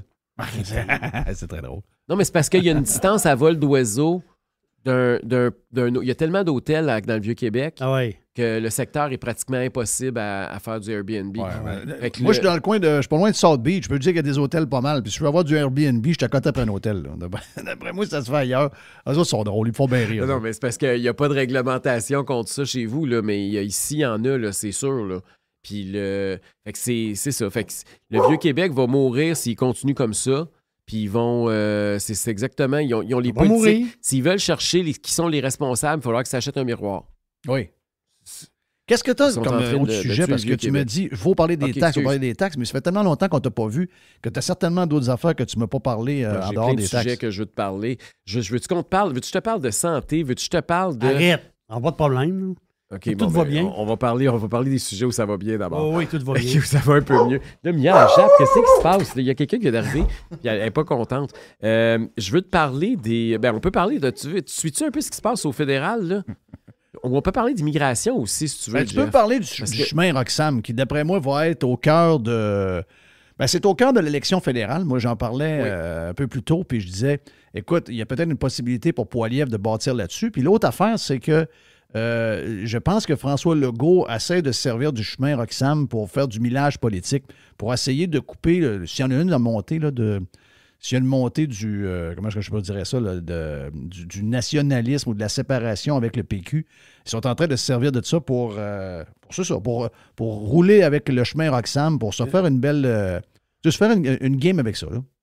Sauf que le résultat, c'est zéro. Là. François Legault, il intervient, il envoie des lettres, il fait des sorties coup de gueule, mais le résultat, c'est zéro. Il n'a pas empêché une seule personne de traverser illégalement la frontière depuis le début de ses interventions. Là. Tout ce qu'il y a, c'est des lettres polies de Justin Trudeau qui dit wow, c'est intéressant, merci beaucoup, on prend bonne note de ce que vous voulez, mais qui respecte absolument rien de ce qu'il désire.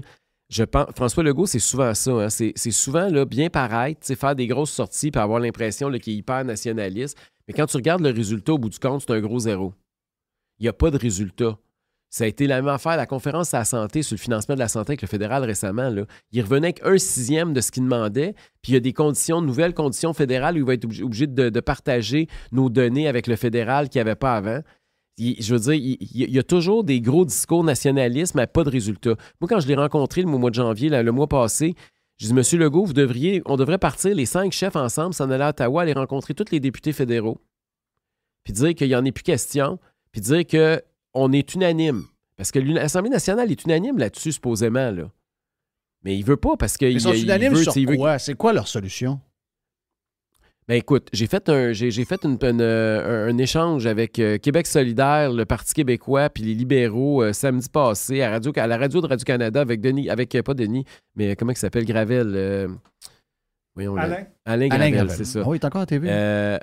Il est en radio. OK, t'as radio. Ah oui? Il est en radio les week-ends.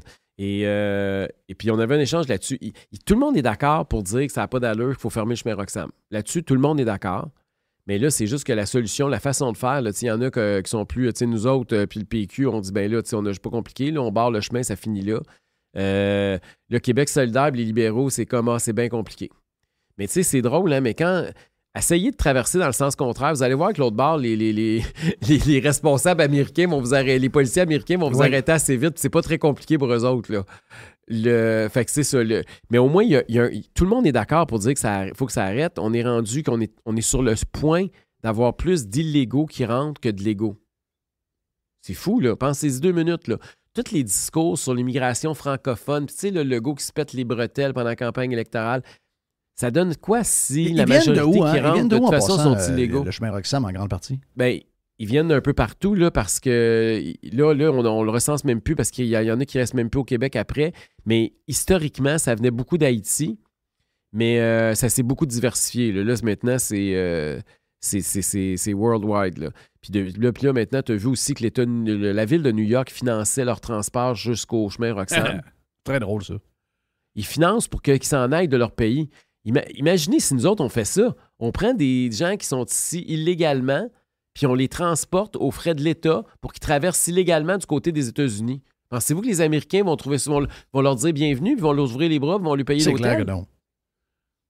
Puis, tu sais, le problème avec ça aussi, Jeff, il faut toujours faire attention quand on parle de ce sujet-là parce que, tu sais, moi, je suis conscient que ces gens-là, c'est des malpris, là. Si t'es rendu que tu pars avec ta famille puis tu marches dans un chemin illégal de boîte puis t'essayes de rentrer au Canada, c'est parce que ta vie, c'est de la merde, là. Puis t'essayes d'améliorer ton sort puis tu veux que tes enfants aient un avenir meilleur. Puis ça, je respecte ça. Mais OK? on est dans une société de droit quand même. Là.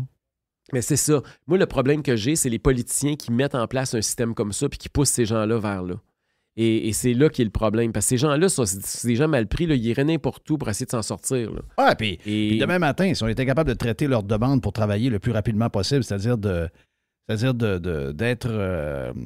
disponible pour la main-d'œuvre là, mais ça va prendre à peu près 2 ans avant d'avoir les papiers parce que le fédéral est débordé. Donc, ils ne peuvent même pas servir en plus aux employeurs du Québec qui ont besoin de bras. Donc, excuse-moi, c'est une catastrophe sur toute la ligne. Tu sais, je veux dire, à tous les niveaux. Toute la ligne. Ils ne sont pas capables de se revirer de bord. Écoute, ils ne sont pas capables de gérer le service de paye à Ottawa. Ils ne sont pas capables de gérer des passeports. Ils ne sont pas capables de gérer des immigrants qui rentrent. Puis là, regarde, au Québec, c'est pas mieux. Là. Regarde ce qui se passe avec la SAAC, là, avec la Société de l'assurance automobile du Québec. Je veux dire, puis après ça, ils pensent qu'ils vont être capables de tout numériser sur nous autres, de tout croiser nos données, puis d'essayer de contrôler tout le monde. C'est surtout du monde qui pense qu'ils vont régler le climat. Là. C'est quand même un peu spécial. En plus. Ben oui. Mais tu sais, ils ne sont pas capables de gérer la base. Puis il y a des gens qui leur font encore confiance puis qui pensent encore qu'ils peuvent régler le sort du monde. Voyons donc. Ils sont pas... Puis l'immigration, tu as raison, si au moins ils étaient capables de les traiter comme du monde puis de les faire travailler rapidement, mais c'est pas ça. Ils veulent les pacter dans des tours. Puis là, tu sais, la chicane entre Legault et Trudeau, c'est de savoir quel montant de la facture le fédéral va payer pour ce monde-là. Oui, c'est ça. Mais c'est parce que nous autres, comme contribuables, là, que ça soit un chèque bleu ou un chèque rouge, là, je t'avertis que ça vient tout de notre portefeuille. Là. Ça change strictement rien pour nous autres. Là. Leurs chicanes, là, ils sont à 100 000 de nos intérêts. Là. C'est pas... Puis là, parce que là, matin, je disais, là, Legault, dans sa 2e lettre, parce que là, il s'échange des lettres avec M. Trudeau, là, il dit, là, c'est pas juste l'hôtel qu'on veut qu'ils nous payent, parce que ces gens-là, ils utilisent des services, puis là, c'est les Québécois qui payent pour ça, fait qu'on veut que le fédéral nous rembourse pour ces... Mais... Parce que tu ne demandes pas à quelqu'un, c'est pas un étranger, là, un généreux donateur qui nous donne là, le fédéral. Là. C'est notre propre argent. Oui, ça vient de la même poche. Comment tu as réagi en switchant de sujet, parce que je regarde le temps passer, il nous reste de 3-4 minutes. Comment tu as réagi avec l'histoire de la santé sur les infirmières puis les agences privées? C'est quoi ton point de vue là-dessus? Moi, là, je croyais qu'il y avait une bonne nouvelle dans l'élection. Il y a 55 % des Québécois qui ont voté pour la CAQ ou le Parti conservateur, 2 partis qui supposément étaient ouverts au privé en santé. Tu te rappelles que M. Legault nous a promis pendant la campagne électorale qu'il allait ouvrir 2 hôpitaux privés au Québec, un à Québec, un à Montréal. Il me l'a rappelé le mois passé. Il m'a dit qu'il était très, très, très pressé. Ils ont donné le mandat à Yuri Chassin, leur député de Saint-Jérôme, qui n'était pas content d'être ministre.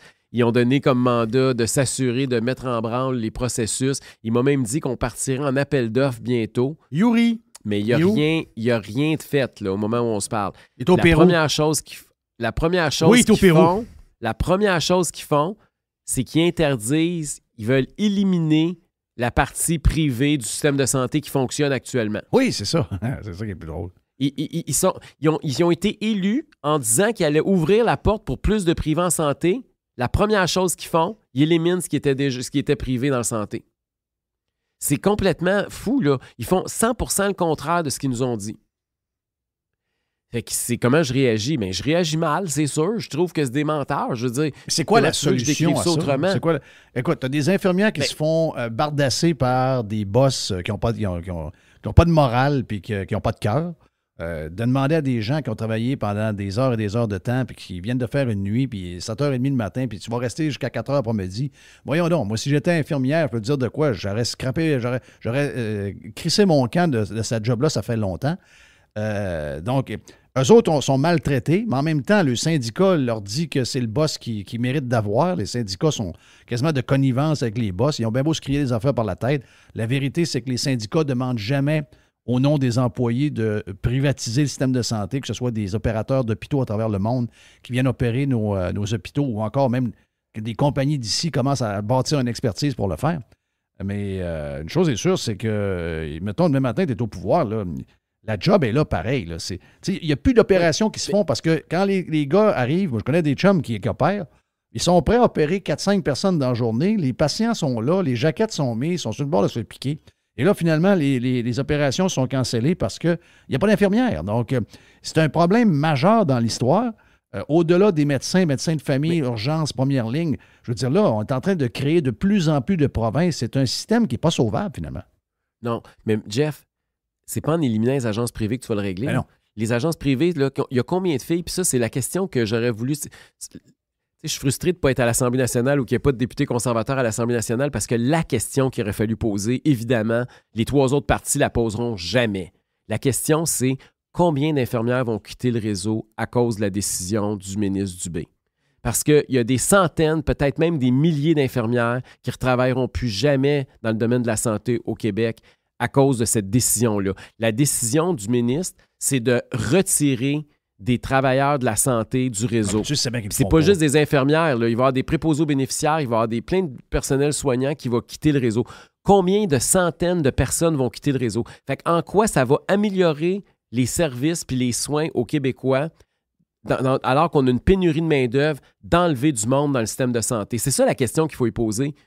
Mais il n'y a personne qui y pose. Les 3 autres partis trouvent que il va pas assez loin puis que le privé en santé, il faut éliminer ça. C'est pas encore assez juste les agences. Il faut éliminer tout ce qui est privé en santé. C'est un dogme. Ils sont pognés dans une religion où ils pensent que si c'est à part un monopole public, il n'y a rien qui est bon en matière de santé. Puis le réseau a beau couler de tout bord, de tout côté. Les preuves sont accablantes, mais ils continuent par idéologie à être complètement aveuglés. C'est triste, là, mais c'est aussi simple que ça. Jerry, il y a un journaliste, je voyais, là. Il y a un journaliste de Radcan, quand la nouvelle est tombée là, du ministre par rapport à ça, il y a un journaliste de Radcan qui a rapporté cette nouvelle-là, puis en dedans de 1 minute, il a reçu 3 messages de personnes, d'infirmières qui disaient « Non, moi je rentre pas, je reviens pas dans le réseau public, je vais démissionner, je vais aller faire d'autres choses dans la vie. » Le gars, il venait de mettre la nouvelle. Puis c'est un journaliste de Radcan, on s'entend-tu? C'est ceux qui écoutent Radcan. C'est peut-être pas les gens les plus craquants en ville, là, mais je veux dire, ces 3 infirmières-là, ils ont dit « goodbye ». Fait que, en réalité, là, moi, je dis que c'est plus que la moitié qui vont dire « goodbye ». Moi, je vais vous lire un texto qui m'est rentré dans les minutes qui ont suivi Oui. d'un gars, écoute bien ça, un membre qui m'écrit « Ma femme travaille en ce moment. Elle a discuté avec les 7 agences qui étaient dans la cafétéria avec elle ce midi. Il était 7 filles d'agence. 6 vont changer de domaine plutôt que de retourner travailler pour le public, incluant ma femme. » Puis là, il me donne le nom de l'hôpital puis le nom du département. Il n'y a pas une goodbye. Mais sais-tu quoi? Arrêtez de penser qu'il va faire ça, là.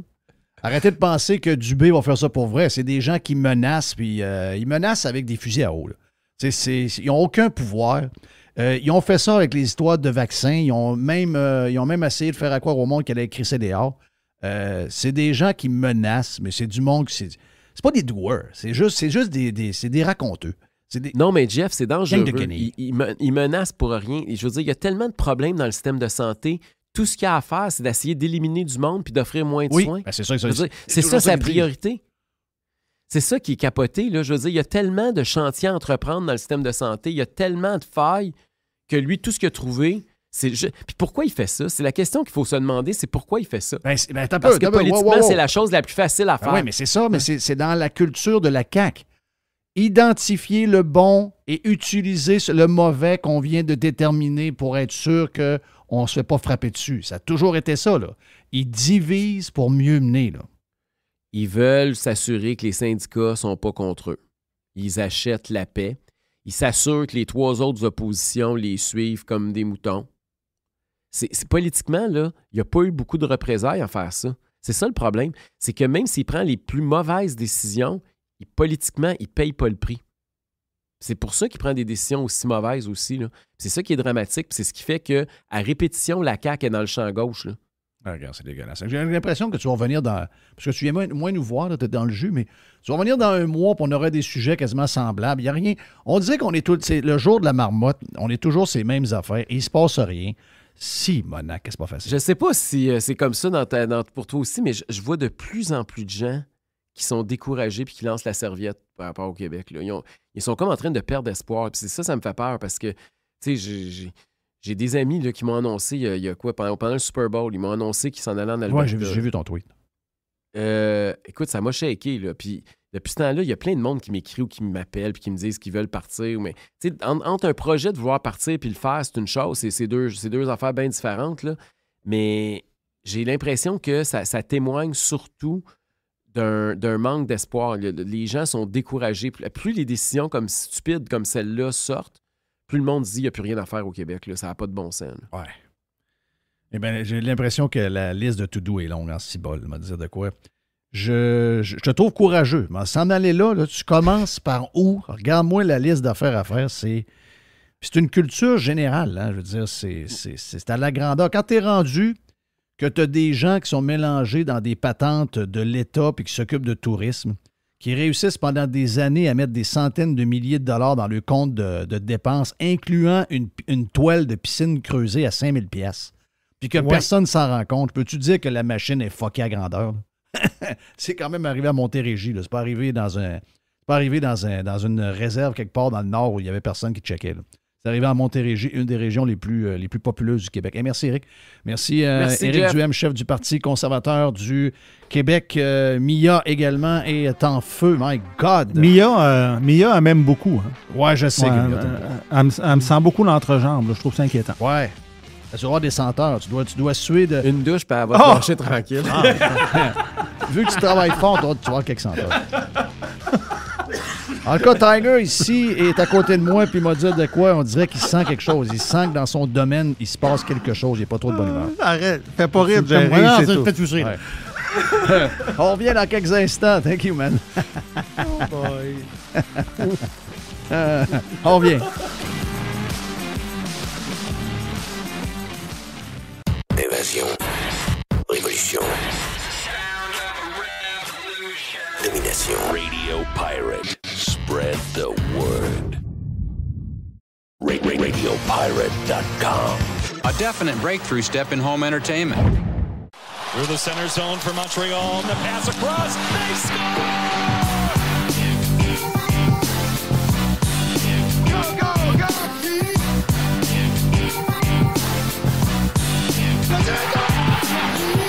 Wins it in overtime.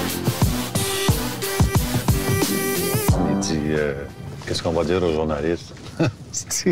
J'ai dit, dis-leur ce que tu voudras, Chris. Moi, je Chris Moncan.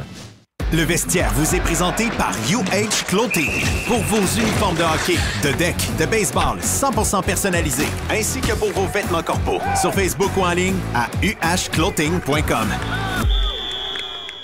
Hey, de la belle visite aujourd'hui, notre chum Vinny de Énergie. On peut dire Bell Media, RDS et compagnie, tiens, on va toutes les nommer. Et en direct de la Floride avec son premier rhume depuis 3 mois, notre chum Dodu. Donc, bienvenue les boys. Jerry est là également. Salut. Mr. White. Mr. White va se reposer pendant ce segment-là parce qu'il a quand même couru dans les dernières minutes. Mia, il a donné beaucoup de misère. Oh, oui. J'allais prendre une douche. Oui, c'est ça. Ben, tu as eu une recommandation d'aller prendre une douche après. Comment est-ce qu'il va, mon chum Vinny? Ça va bien, toi, Jeff? Très bien, très bien. Dodu est en forme? La vie est bonne? Oui, pas bien. Bon, j'ai pris un peu de poids, là. Qu'est-ce qui est arrivé? Oh, la bière. Super Bowl? Ouais, non, pas rien que le Super Bowl. Super Bowl, c'était la continuité des mauvaises habitudes, je te dirais. Pas assez de sport, trop de bière. Je joue au deck une fois par semaine, puis je pense que c'est pas assez. Alors, 43 ans le mois prochain. Est-ce qu'il faut jouer... on a eu le boss du deck, la compagnie de deck à Denis, puis tout ça, qui est en construction à Saint-Og. Oui. Décoqué de la capitale. Puis yes. On parlait beaucoup de comment est-ce que c'est populaire, mais est-ce que... Puis tu veux pas, tu peux pas te laisser aller comme en patin, donc il faut que tu cours.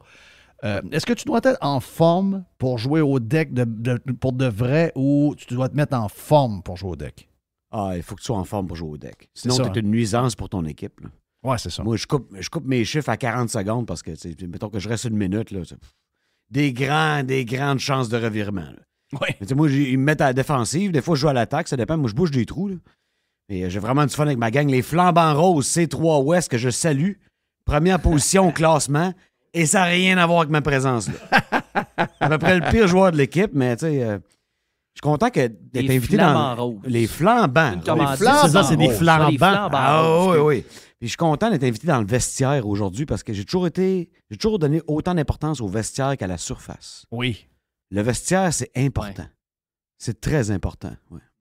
Veux pas le social, par contre, c'est le bout de la bière. Là. C'est lui qui fait les dommages. Je pense à tous les débats sur les initiations. Là. Ça touche le monde parce que c'est des histoires de hockey puis c'est des histoires bizarres. Là. Comme on en a tous vécu. Hein. Les gens qui font semblant qu'ils ne l'ont pas vécu, c'est un peu bizarre d'ailleurs. Mais une initiation réussie là, dans le hockey ou dans n'importe quel sport, appelons ça maintenant une activité d'intégration parce que le mot initiation est un peu brûlé. Là. Si tu as une bonne activité d'intégration de tes vétérans envers tes jeunes, c'est aussi bon que ta meilleure pratique de l'année. Et ça, je défie n'importe qui de me rabrouer là-dessus. Une bonne initiation, c'est la preuve que tu as une bonne culture. Est-ce que tes vétérans prennent en charge les plus jeunes dans une soirée où tout le monde a du fun? Tu l'as vécu dans le football? Beaucoup. Mais en tant que coach, on s'en mêlait pas. Non. Mais on s'assurait de mettre les bons gars capitaines pour gérer la soirée. C'est culturel, ça. Ouais. Donc, les équipes dans lesquelles ça chie, ben, c'est le gérant, le coach, les coachs qui sont remis en question avec raison. C'est qui ton capitaine, tes assistants, c'est qui tes vétérans? Si c'est des vétérans de ton équipe, ça veut dire que ça fait un bout que t'es là. C'est toi qui les as montés. Donc, c'est à toi de t'assurer de mettre les bons gars en place pour que tout le monde ait une belle activité d'intégration.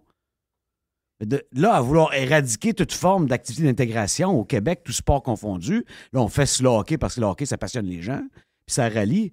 Moi, je trouve ça totalement stupide. La sortie du ministre, c'était abominable. Là. Ça marche pas, ça, là. Vive et laisser vivre. Faire confiance aux vétérans. C'est culturel. Mais c'est ça. C'est une question d'organisation aussi. Là. Le hockey, c'est pas parfait. C'est ta culture. Mais définitivement. C'est ton groupe de leaders, c'est... Mais oui. Mais c'est la seule fois de l'année, Dodu, c'est la seule fois de l'année que tes vétérans ont le contrôle de l'équipe. Le résultat, c'est les coachs.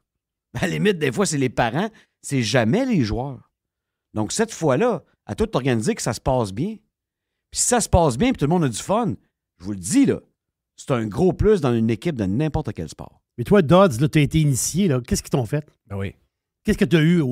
Nous autres, c'était rien de vraiment... c'est pour ça qu'en Vini, on l'a tous vécu. Effectivement, que ce soit au cégep ou même junior ou à l'université, mais on parle de... Moi, j'ai rien que je me rappelle que ça m'a marqué parce que, justement, c'est des jeux, des fois, un jeu de boisson, un jeu de ci, un jeu de ça, mais les histoires qu'on a lues, j'ai jamais entendu parler de ça, pas en tout, là, moi, puis pourtant, je veux dire, c'est un petit milieu, le hockey, là.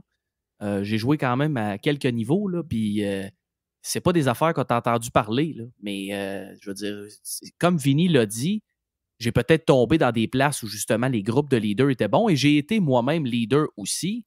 Puis comme Vince le disait, si toi, tu es identifié comme leader par l'organisation, par le coach, par le groupe d'entraîneurs, tu as d'intérêt à faire ça drette si tu veux avoir la confiance dans le futur aussi, là. Il te donne la responsabilité de monter cet événement-là qui est vraiment important pour la suite de la saison, puis pour l'intégration, puis etc. Si tu fuck le chien, ça se peut que tu perdes tes responsabilités plus vite que tu penses. Fait que moi, ça s'est toujours vraiment bien déroulé, mais c'est-tu parce que j'ai eu des bons humans puis des bons leaders? Peut-être, mais les histoires qu'on a entendues d'horreur, j'ai jamais entendu ça de ma vie, là, les histoires de bâtons de hockey avec l'antiflogestine. Ben, regarde, je vais te parler de... Je suis plus vieux que vous autres. Je suis plus vieux que toi, Dodu, pas mal. Je suis un peu plus vieux que mon ami Vinny. Je suis plus jeune, par contre, que Jerry. Mais moi, je viens d'une génération où les gens, un peu avant nous autres, étaient initiés aussi quand ils quittaient le célibat pour se marier. Ouais. Et c'était dans des conditions dégradantes. Dans mes chums, il y a un de mes meilleurs chums, Robin, qui a vécu une patente semblable que j'ai vue une fois. J'en ai pas vu d'autres. C'était complètement dégueulasse ce que j'ai vu quand les gars passaient en pick-up et je voulais tirer. Mais moi, j'ai joué au hockey dans une des époques les plus dures du hockey, là. Moi, j'ai joué junior régional au Saguenay, puis aller lire les journaux du temps. Quand tu allais jouer à Dolbeau, moi, je regarde le line-up. Et on avait une des meilleures équipes. Quand je suis arrivé junior, on a une des meilleures équipes. On a perdu en finale au championnat québécois. Donc, on avait une super équipe. Mais je repasse tout dans ma tête les vétérans, puis je repasse dans ma tête les coachs, Germain Monger, etc., puis Étienne Boivin, puis tous les gars qui étaient là. Excusez-moi, là. Germain Monger, il arrive une patente de même, il tue un gars, là. Oui, ça part du coaching, oui, ça part du gérant, oui, ça part de... Mais moi, j'étais dans une des périodes les plus dures avec... Puis, un peu là, ce temps-là, c'était 21 ans, 22 ans les plus vieux, et moi, je suis arrivé là à 16 ans, et j'ai aucun souvenir d'avoir vu ni moi, ni mon chum Carl Larouche, ni mon chum François qui est arrivé en même temps. Personne s'est fait... Ouais, il y a eu un party, ça fait le fun. Peut-être qu'on s'est fait vomir un peu. Mais je veux dire, à part ça, tu sais, les histoires qu'on lit, c'est comme dans n'importe quoi qui arrive dans la société. Ce sont des choses qui arrivent. C'est pas arrivé, c'est pas inventé. Mais ça fait partie. Puis j'ai joué après ça, collégial, après ces 2 années-là. Je suis allé rejoindre. Puis là, je retombais, même si ça faisait 2 ans que j'étais junior, j'étais nouveau dans l'équipe collégiale. Et là, à partir de nouveau, ben là, je me suis dit, OK, je vais manger une claque en arrière de la balle. Non, il n'y a rien arrivé de grave. Ces affaires-là, c'est des choses qui arrivent, comme n'importe quoi arrive dans la société. Ce sont des choses exceptionnelles. Heureusement, on est dans un pays de droit. Il y a des polices, il y a des juges, il y a un système pour protéger tout abus qui est illégal. Puis, mais il faut arrêter de beurrer à grandeur comme si tous les joueurs de hockey, c'est des caves, c'est une culture, tous les coachs, c'est des imbéciles, etc. Tu sais, à un moment donné, moi, c'est ce côté-là que je trouve. On généralise sur tout. Moi, je suis plus capable de ça. Je ne sais pas vous autres, moi, je suis plus capable d'entendre ces affaires-là. Même que ça me fait décrocher sur l'histoire qui est arrivée pour vrai. Tu sais, je me dis, regarde, c'est tellement utilisé maintenant pour essayer de régler le cas des hommes et du sport et du hockey que ça en devient ridicule, puis on est rendu qu'on prend l'histoire, puis on ne veut même pas l'entendre. C'est un peu une attaque à la masculinité toxique. Oui. Ça, c'est la mode, ça, la masculinité toxique. On va se le dire, là, puis on va être franc, puis on va l'assumer. Selon ce qu'ils disent, eux, la masculinité toxique, ça existe dans le hockey. Ah oui, ça existe. C'est une gang de boys, c'est une vingtaine de boys. Oh oui, puis, tu sais, Vince, une gang de hockey ensemble, là, c'est pas, ça fait pas beaucoup de premiers ministres. Là. Mais je veux dire, à un moment donné, c'est pas tout le temps les prochains à aller sur la Lune. Je suis d'accord avec toi. Mais tu sais, c'est ça. Mais là, c'est où la ligne de dire laisser les gars être des gars, puis ce qui est complètement affreux ou illégal ou peu importe, à un moment donné, tu sais, je ne veux pas nommer de nom, mais tu sais, des gars qui s'en vont jouer sur la route, trompent leurs femmes, là, il y en a beaucoup. Là. Après ça, on va-tu juger ça aussi? Ça s'enligne où? Tu sais, au final, ça nous ramène à la culture de cancellation où tu as des gens qui, peu importe les mesures qui sont prises, puis je pense que c'est peut-être un bon pivot vers l'histoire du gars de Jonquière, mais tu sais, ça ne satisfait pas la personne. Il faut que peu importe le geste, la sentence, ça soit quasiment la peine de mort. Tu sais, dans le sens où, à un moment donné, la réhabilitation, etc., il faut let the boys be boys. Là. Laissez les gars être des gars aussi, mais c'est sûr qu'en gang ensemble, c'est pas tout intelligent.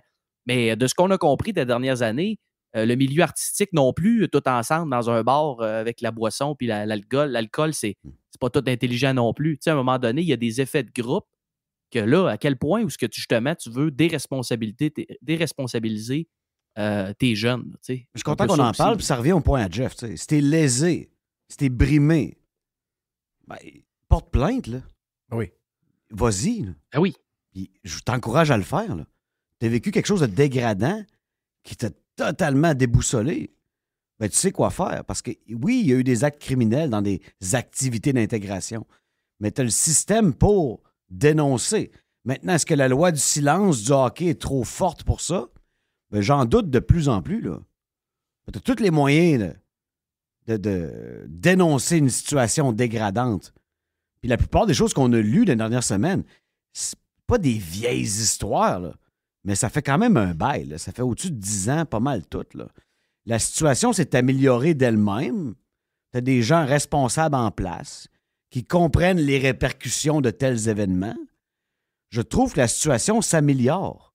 Pour avoir été dans le sport, coach à temps plein jusqu'à 2019, là, Ah oui. Nous autres, on avait comme plus le Quand droit l'histoire de faire ça, que tu connais, là, puis que c'est un milieu que tu connais super bien, ce qui est arrivé au SSF. Oui. La manière que c'est écrit dans le journal, les 5, je ne me rappelle plus c'était 5, les 5 gars, c'est tous des salauds. Finalement, quand tu parles avec les parents de tous les joueurs de l'équipe, non pas les joueurs qui sont impliqués directement, eux autres, ils te racontent la vraie histoire. Oui, il y a eu un manque. Il y a eu un manque au niveau du coaching. Il y avait quelque chose qui se préparait. Il y a eu un manque, c'est clair. Mais est-ce qu'on peut tout voir quand tu coaches? Moi, j'ai coaché. Tu as coaché. À un moment donné, on essaie du mieux qu'on peut. Il y a des choses, des fois, qu'on pourrait faire mieux. Il y a des choses, des fois, qu'on pensait qu'il y a des gens qui disent « Oh, il a certainement vu ça. » Puis finalement, non, j'ai rien vu de ça. Ils ne te croiront peut-être pas, mais c'était ce qui est arrivé. Mais finalement, l'histoire qui m'a été vendue dans le journal et ce qui est arrivé dans la vraie vie, c'est une autre histoire complètement. Donc, tu sais, il y a ça aussi. Il y a une genre de désinformation pour rendre tout ce qu'ils ont à nous jaser de... C'est spectaculaire, tu sais, je veux dire.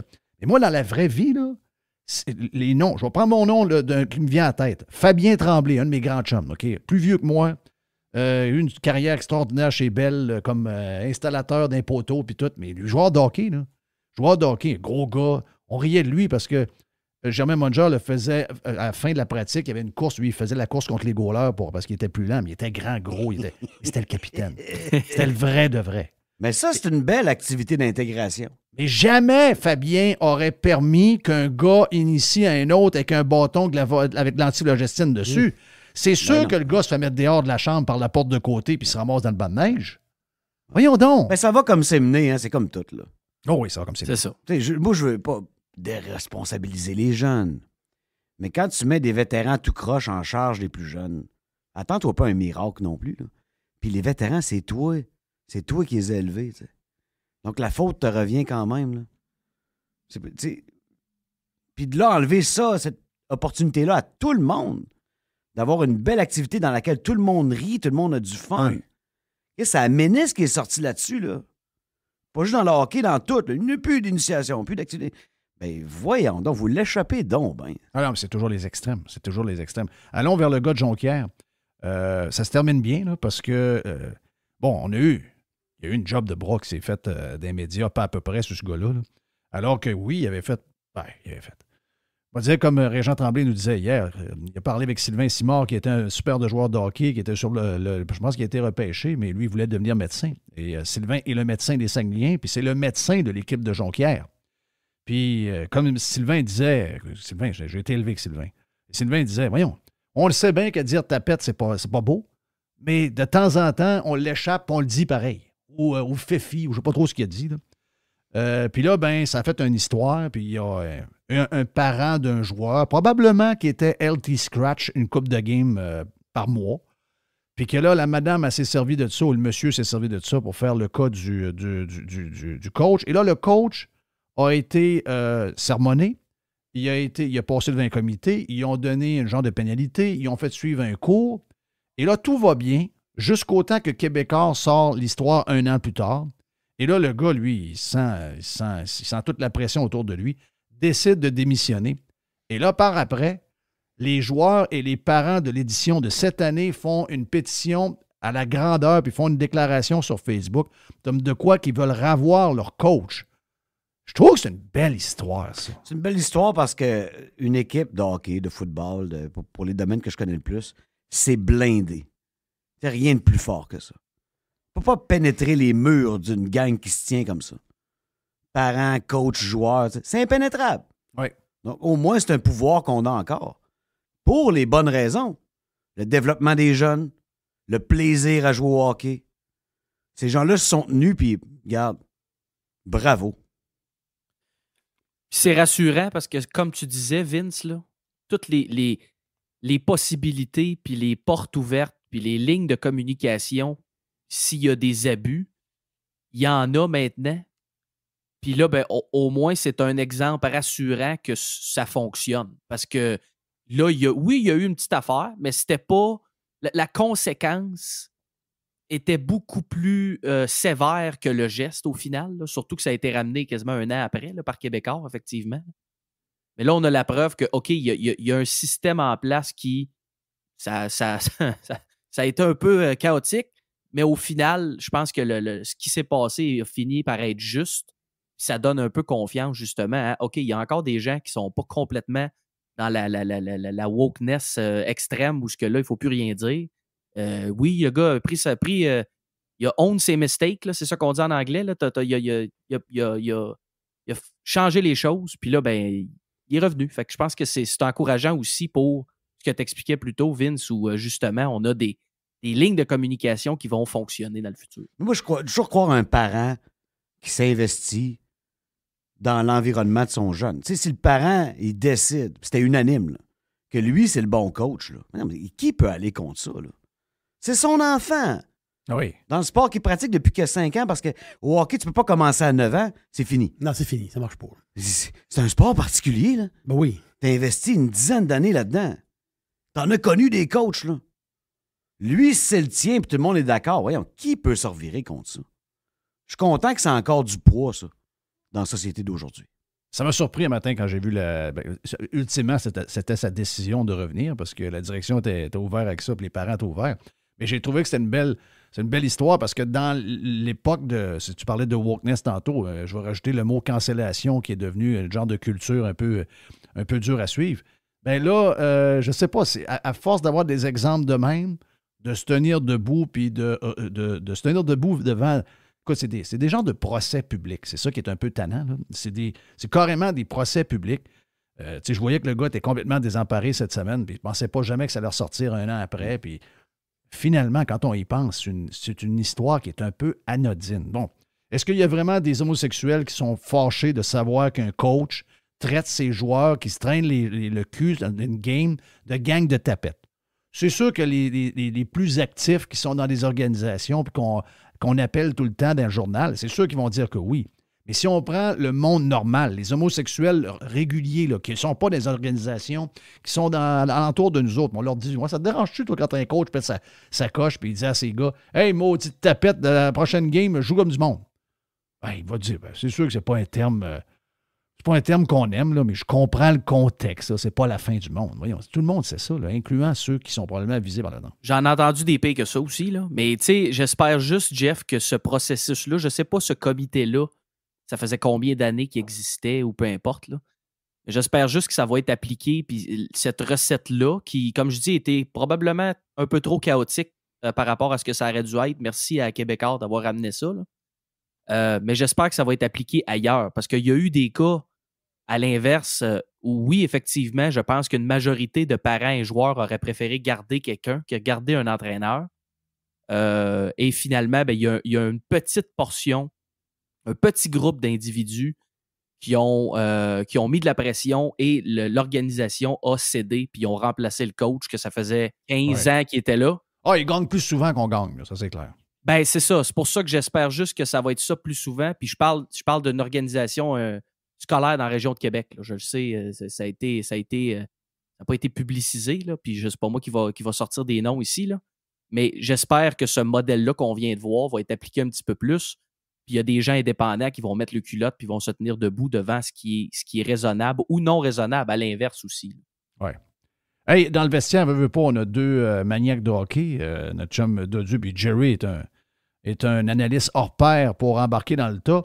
J'ai écouté le Canadien hier contre New Jersey. Moi aussi, je regarde. Oui. OK, ben je vous écoute. J'ai pas regardé la game hier.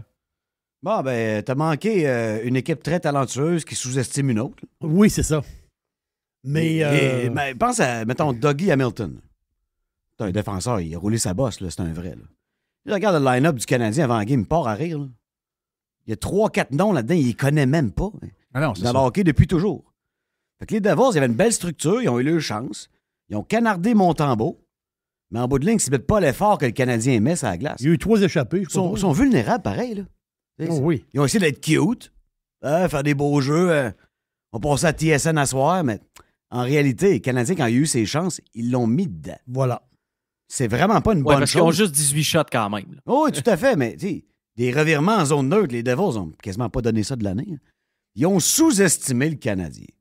Les Canadiens travaillaient plus fort que les Devils. T'sais, ce qui m'énerve de cette victoire-là, c'est que tu as été sauvé par ton goaler, qui a arrêté toutes les petites noires ou presque. Puis si tu te fais un portrait d'un match de série éventuel avec ça, c'est sûr qu'on se fait déculotter. Là. Ça marche pas, là. Ben non. On a ramassé 2 points qu'on n'aurait peut-être pas dû avoir. Content pour les gars qui ont travaillé fort pour la victoire. C'est bon pour le développement. Mais en bout de ligne, ça donne rien, cette victoire-là. Ça donne de la bonne humeur. De la bonne humeur. Le coach est souriant. Il a rigolé toute la soirée. Ça va bien. Oui. Kovacevic a fait un but, puis il était de bonne humeur. Là, en fait, compte. T'as donné 39 shots. Je sais. Fais ça en play-off, voir. Non, je comprends, là, mais ça veut dire. On n'a pas une grosse équipe. T'sais, si t'avais dominé les Devils, à tout point de vue, on prend un petit bonheur où ils sont. Ouais. Mon petit bonheur, il va sortir premier au total, puis pas à Montréal, là. Ouais. Mais là, mon petit bonheur. Ouais, mais je suis obligé de te dire, Vince, que moi, il y a un aspect que j'aime bien gros depuis quelques semaines, des bons matchs que le Canadien joue, là. Je pense que depuis quelques semaines, là, la valeur de Dadonov et Hoffman a augmenté de pas mal. Fait qu'on va être capable de les refiler pour quelque chose de potable d'ici le 3 mars. Passer de 0 à 1. De 0 à 1, de 0 à 2. Et ces gars-là n'ont pas de valeur. Ouais. Non, mais je pense que t'aurais été pogné avec. Puis là, tu vas peut-être être capable de le pousser à quelqu'un qui va te donner un choix conditionnel. Puis là, tu vas être capable de donner plus de temps de glace à tes jeunes. Parce que, écoute, en tout cas, c'est mon avis. Dadonov ne joue pas du mauvais hockey depuis. Jerry Dalfo, je pense à ça. Peut-être qu'on est au sommet de le garder, Dadonov, puis de le signer pour l'an prochain. T'en penses quoi? Arrête, tu vas me faire mourir. C'est tous des gars qui partent, mais de là à dire que tu vas avoir de quoi pour, je suis pas d'accord. Là. Il y a beaucoup de bons un choix joueurs. conditionnel ou quelque chose. Il y a peut-être quelqu'un qui va lever la main quelque part. Toi, tu t'en vas en série, mettons, tu es top 4 dans ta conférence, puis tu veux Dadonov puis Hoffman. Pense non, pas. Ben non, mais je vais pas chercher les deux, là. Ben, non, mais tu veux pas pour le line. Non, mais je comprends. La nouvelle règle, c'est, tu sais plus que moi, c'est d'avoir beaucoup de profondeur parce que tu n'es pas capable de faire des playoffs sans que tu aies 2-3 gros blessés. Puis tu veux pas avoir un gars qui a peut-être 0 expérience de playoff, que tu sais que tu vas avoir du potentiel avec, mais qu'il n'est pas prêt. Donc, d'avoir une coupe de gars de même qui ne joueront pas probablement tous les matchs, puis des avoirs, puis je comprends que c'est des salaires quand même pas pires, mais quand tu penses que tu peux gagner, profondeur, souvent, c'est ça qui va faire la différence. Oui, puis le Canadien peut retenir du salaire un peu aussi en les échangeant, donner un petit... ce que les Maple Leafs ont réussi, il a fallu qu'ils donnent beaucoup, mais ils ont été chercher Ryan O'Reilly pour une demi-année à 1,8 million pareil. Là. Fait que, tu sais, y a-tu un club qui va être prêt à faire ça? Je comprends que c'est pas la même catégorie de joueurs. Mais c'est Ryan O'Reilly. Mais si le Canadien... C'est un réel gladiateur, là. C'est un gars prouvé. Là. On parle pas de Mike Hoffman. By the way, ils ont mis Tavares à gauche avec O'Reilly et Mitch Marner hier soir. Ça a très bien été contre l'équipe à Joe Hamel, les Sabres. O'Reilly, 3 buts, une passe. Marner, 5 passes. Ouais, donc, je sais pas, les Leafs, ça va avoir l'air de quoi, là? On le sait, habituellement, à Toronto, c'est la seule place où les feuilles tombent au printemps. Et ça risque d'être intéressant de voir qu'est-ce qui se passe avec ça, parce que hier, c'était tout un match. Il faut que Jake Muzzin revienne à Toronto. Là. Ils en ont besoin. Il est out officiellement pour la saison. Je pense qu'il y avait une conférence ce matin. Donc, ils vont peut-être se libérer un peu d'argent, peut-être être capable d'aller chercher un défenseur. Parce que je pense que ça, c'est un défi, ça. Aller chercher O'Reilly, c'est quelque chose. Mais un défenseur, c'est bol que ça coûte cher. Tout le monde en veut plus. Oui. Ça coûte cher, ça coûte cher. Et le Canadien est fourré parce que son meilleur élément comme défenseur à échanger, il est blessé. C'est Joel Edmondson. Ça sonne à l'aéroport, c'est mi. Il y a une bague, là, lui. Puis c'est un gars qui bloque des shots et qui joue physique, mais il est blessé. L'autre meilleur élément échangé chez le Canadien, il est blessé au pied, c'est Sean Monahan. Jamais que les Flames auraient laissé aller ce gars-là. Puis ils ont perdu Kutchuk. Puis ils ont perdu Gaudreau. Jamais ils auraient laissé aller Monahan s'il n'y avait pas un doute sur la durabilité de ce gars-là. Là, on l'a en pleine face. Là. Mais le doute, tout le monde l'a. C'est dans 32 maisons. Tout le monde le sait. Qu'est-ce que tu vas faire à date limite là, au 3 mars? Tu as très peu de choses à faire. Tu es un peu inquiet. La réaction des fans du Canadien le 4 mars, quand on regardait l'alignement, puis Belzile joue encore, puis ça va être la même affaire que là. C'est peut-être pas une mauvaise chose, mais il faut que les gens réduisent leurs attentes par rapport à ce que le Canadien peut faire d'ici le 3 mars. Mais moi, c'est le futur qui me... Cette année, c'est tel que tel, mais là, c'est... Le futur, c'est loin. Tu pogné la game contre Caroline la semaine passée? On est à 5 ans de ça. Ouais, ça va vite, hein? On est à 5 ans de ça, puis ils n'ont rien gagné, eux autres. Là. Eux autres, ils ont 7 choix de première ronde des autres équipes, dont le fameux KK. Ils ont magasiné, ils ont travaillé, ils ont bien repêché. Ils sont tous gros, ils sont tous vite, ils sont tous bons. Puis ils n'ont encore rien gagné. On va aller chercher le gros barbu. Puis il n'y a rien qui me dit qu'ils vont gagner cette année. Non. Il n'y a absolument rien. Ils sont forts en tabarouette, man. On n'est pas là, pas en tout. Même pas proche. Non, mais est-ce qu'on est capable de se le monter dans les prochaines années? Parce que c'est ça le but. Là, ça, faut que tu te montes. La face, c'est qu'il faut que tu te montes une équipe avec des flots, puis à un moment donné, quand tu crois que tu as une possibilité de faire quelque chose de potable, là, tu vas chercher un gros barbu qui coûte cher. C'est ça que tu fais, là. En réalité, je pense que c'est la technique qu'il faut faire, là. Parce que il faut que tu commences à faire la popote. Il faut que tu commences à cuisiner un peu, là. Il faut que tu cuisines, il faut que tu montes. Tu sais, Harvey Pinard, là, on s'entend-tu que. On est content de l'avoir. Là. Lui, il est intéressant parce qu'il peut jouer sur n'importe quel trio. Oui. Il n'est pas top 6 d'une équipe qui aspire à la coupe. Mais 3e, 4e ligne va faire la job, lui. Là. Il va être tannant. C'est ça, c'est un tannant. C'est le fun. Lui, je suis prêt à le garder. Il y a une gang. C'est Michael Pezzetta. Qu'est-ce que ça fait dans les NHL? Ça, je comprends. Je veux dire, c'est correct, le concours d'habileté, que la coiffe rousse, frisée, au vent. Là, tout. Très D'ailleurs, le concours d'habileté, là, dimanche, là, ça manquait d'une chose.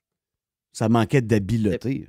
Oui, c'est le concours d'habileté le plus triste d'histoire du Canadien. Là.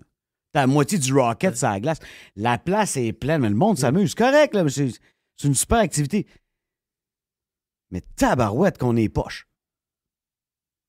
Hey, Chris Weidman, Corey Schooneman, ces gars, ça prend des échappées. On s'en tape, là. Puis en plus, il faut l'accepter. Puis Joe Drouin n'a même pas rien gagné. Non, je sais. Le gars qui en a des habiletés, lui, il en a. Là. Ouais. Faut le faire, le chemin de croix. Là. Oui, je suis d'accord. New Jersey, ils ont fait un chemin de croix, ça? Oui. Ben, ils ont fait un chemin de croix. L'exemple de patience. Voilà. Tu sais, hier, c'est carrément l'exemple. C'est l'exemple d'une équipe jeune, avec quelques leaders, mais jeune, qui sous-estime une autre équipe. Ça arrive aux équipes jeunes. Tu regardes le line-up, t'es comme finalement, ils ont perdu. Ils vont apprendre de ça. Mais c'est une belle équipe bien construite. Oui, sauf que c'est ça, exact. À la base, tu dis, OK, ils ont mangé du pain noir, ils ont repêché.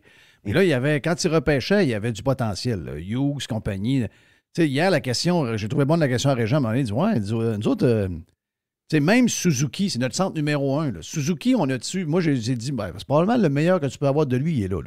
Est-ce que. Là, c'est sûr que ça paraît un peu bizarre parce que son allié n'est pas là. Mais. Tu sais, nous autres, là, à date, là, si, mettons, on gagne quelques games, puis finalement, on n'est pas dans la boulette. Là. On n'est pas en train de rouler dans la boulette avec la boule. Puis que finalement, on n'a pas, le kid, on n'a pas un autre qui ressemble un peu. Oui, on a Roy qui s'en vient, c'est vrai. On a Roy, on a une couple de patentes de même. On n'a pas... Tu sais, on a-tu un line-up? Tu sais, des fois, tu sais, les Edmonton, on les regardait à un moment donné, il y a 4 ans, on dit, hey, ouais, les autres, ils s'en viennent, Est-ce que Canadiens, on peut dire ça, même des jeunes qu'on a? On a des bons, là. Ils ne sont pas mauvais. Ouais. Pas mauvais. Mais dans 4 ans, on va être où avec ça? On va-tu être, justement, on va-tu être la Caroline? Ou finalement, on va être un petit club correct, là, qui va... On va être capable de faire ce qu'on n'a jamais fait, là. Tu sais, développer. T'sais, notre dernier DG était là longtemps, Bergevin, là. Il a développé zéro, lui. C'est un gars de voirie, là, ça. Mais une pâche d'asphalte, puis ils verront rien aller. Répare pas le trou. Patch. Ça, il faut arrêter de faire ça. Là, on n'est plus assis sur Carey non plus. Là. Ce club-là était assis sur un goaler pendant 15 ans. Oui. Il faut apprendre à vivre sans Carey Price. Plus capable. C'est une autre affaire, ça, là. T'es vois où, toi, Dodd, Canadien, mais que, mettons, on rajoute une coupe de gars, monte au roi, là, on en repêche une coupe de papier. On est-tu bien parti ou on s'invente des histoires? Ben, moi, j'ai bien confiance au Chauve, là. Adapte les moves qu'il a fait, les retours qui a été cherchés. J'aime bien ça. On l'a déjà dit dans le vestiaire, mais on a le king du bingo. Fait que ça, pour le draft, c'est une bonne histoire. Il est chanceux au bingo. Faut pas oublier,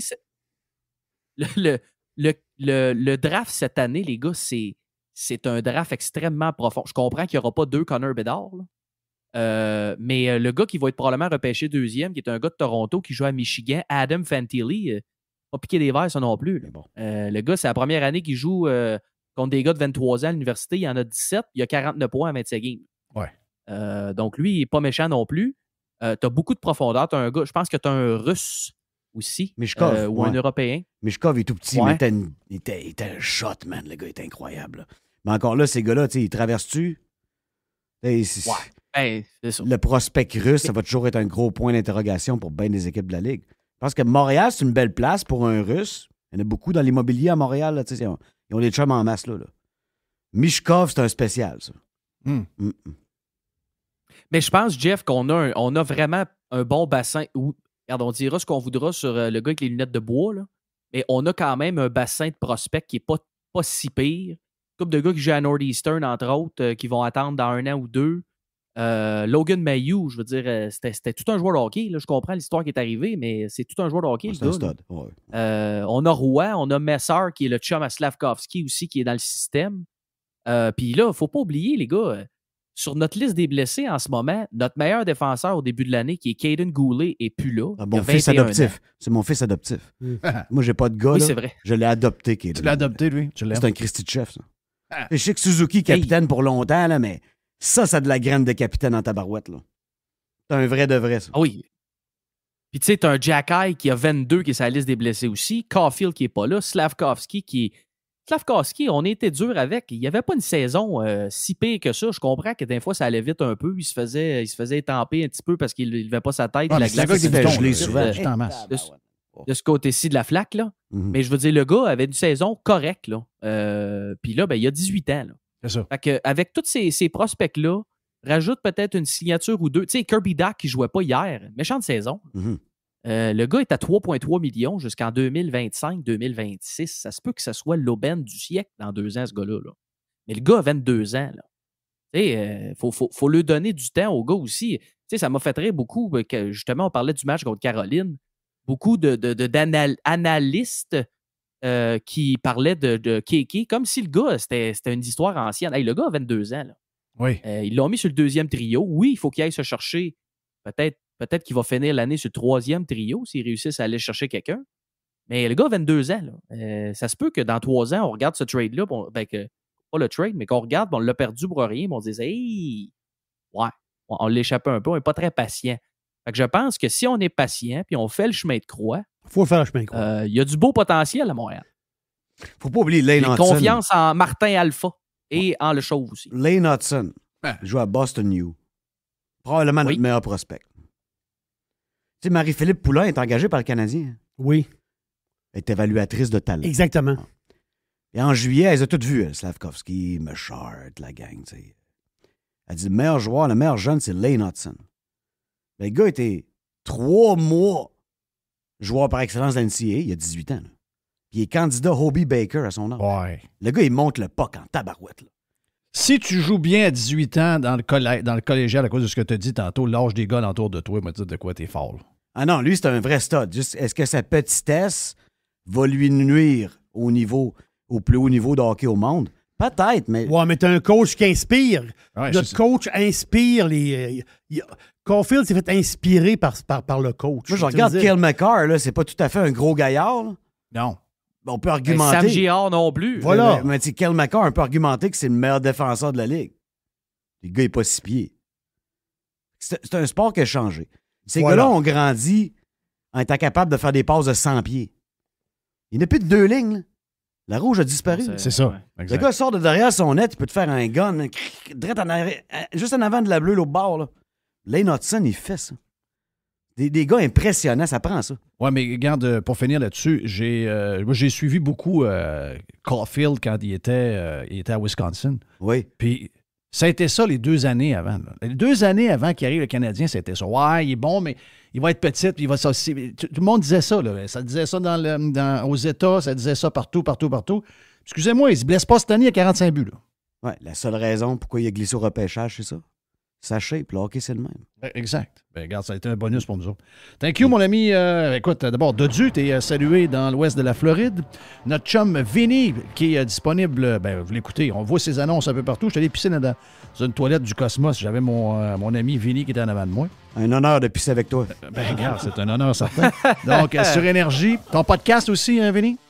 Ouais, ben là, c'est fini parce que la saison est terminée. Mais on va revenir en force. Rudesse excessive, c'est terminé. Okay. Mais oui, on prépare un petit projet. Et la télé? Pour le hockey. Voilà. Ben, RDS à l'antichambre. Oui. Nouveau par moment. Ils me tiennent occupé. Parfait, ça. Parfait.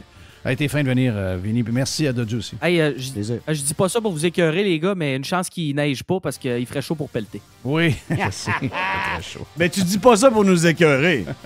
Non. Je vais aller pelleter aussi de la pelouse dans les prochaines minutes. Arrêtez. Ben oui. Salut, bye. Hey, on est parti. Merci Jerry, merci Mr. White qui a couru beaucoup aujourd'hui. C'est gros show. Demain, on lance le week-end avec l'aubergiste. See ya! Le vestiaire vous a été présenté par UH Clothing. Pour vos uniformes de hockey, de deck, de baseball 100% personnalisés, ainsi que pour vos vêtements corporels. Sur Facebook ou en ligne à uhclothing.com. Radio Pirate. RadioPirate.com.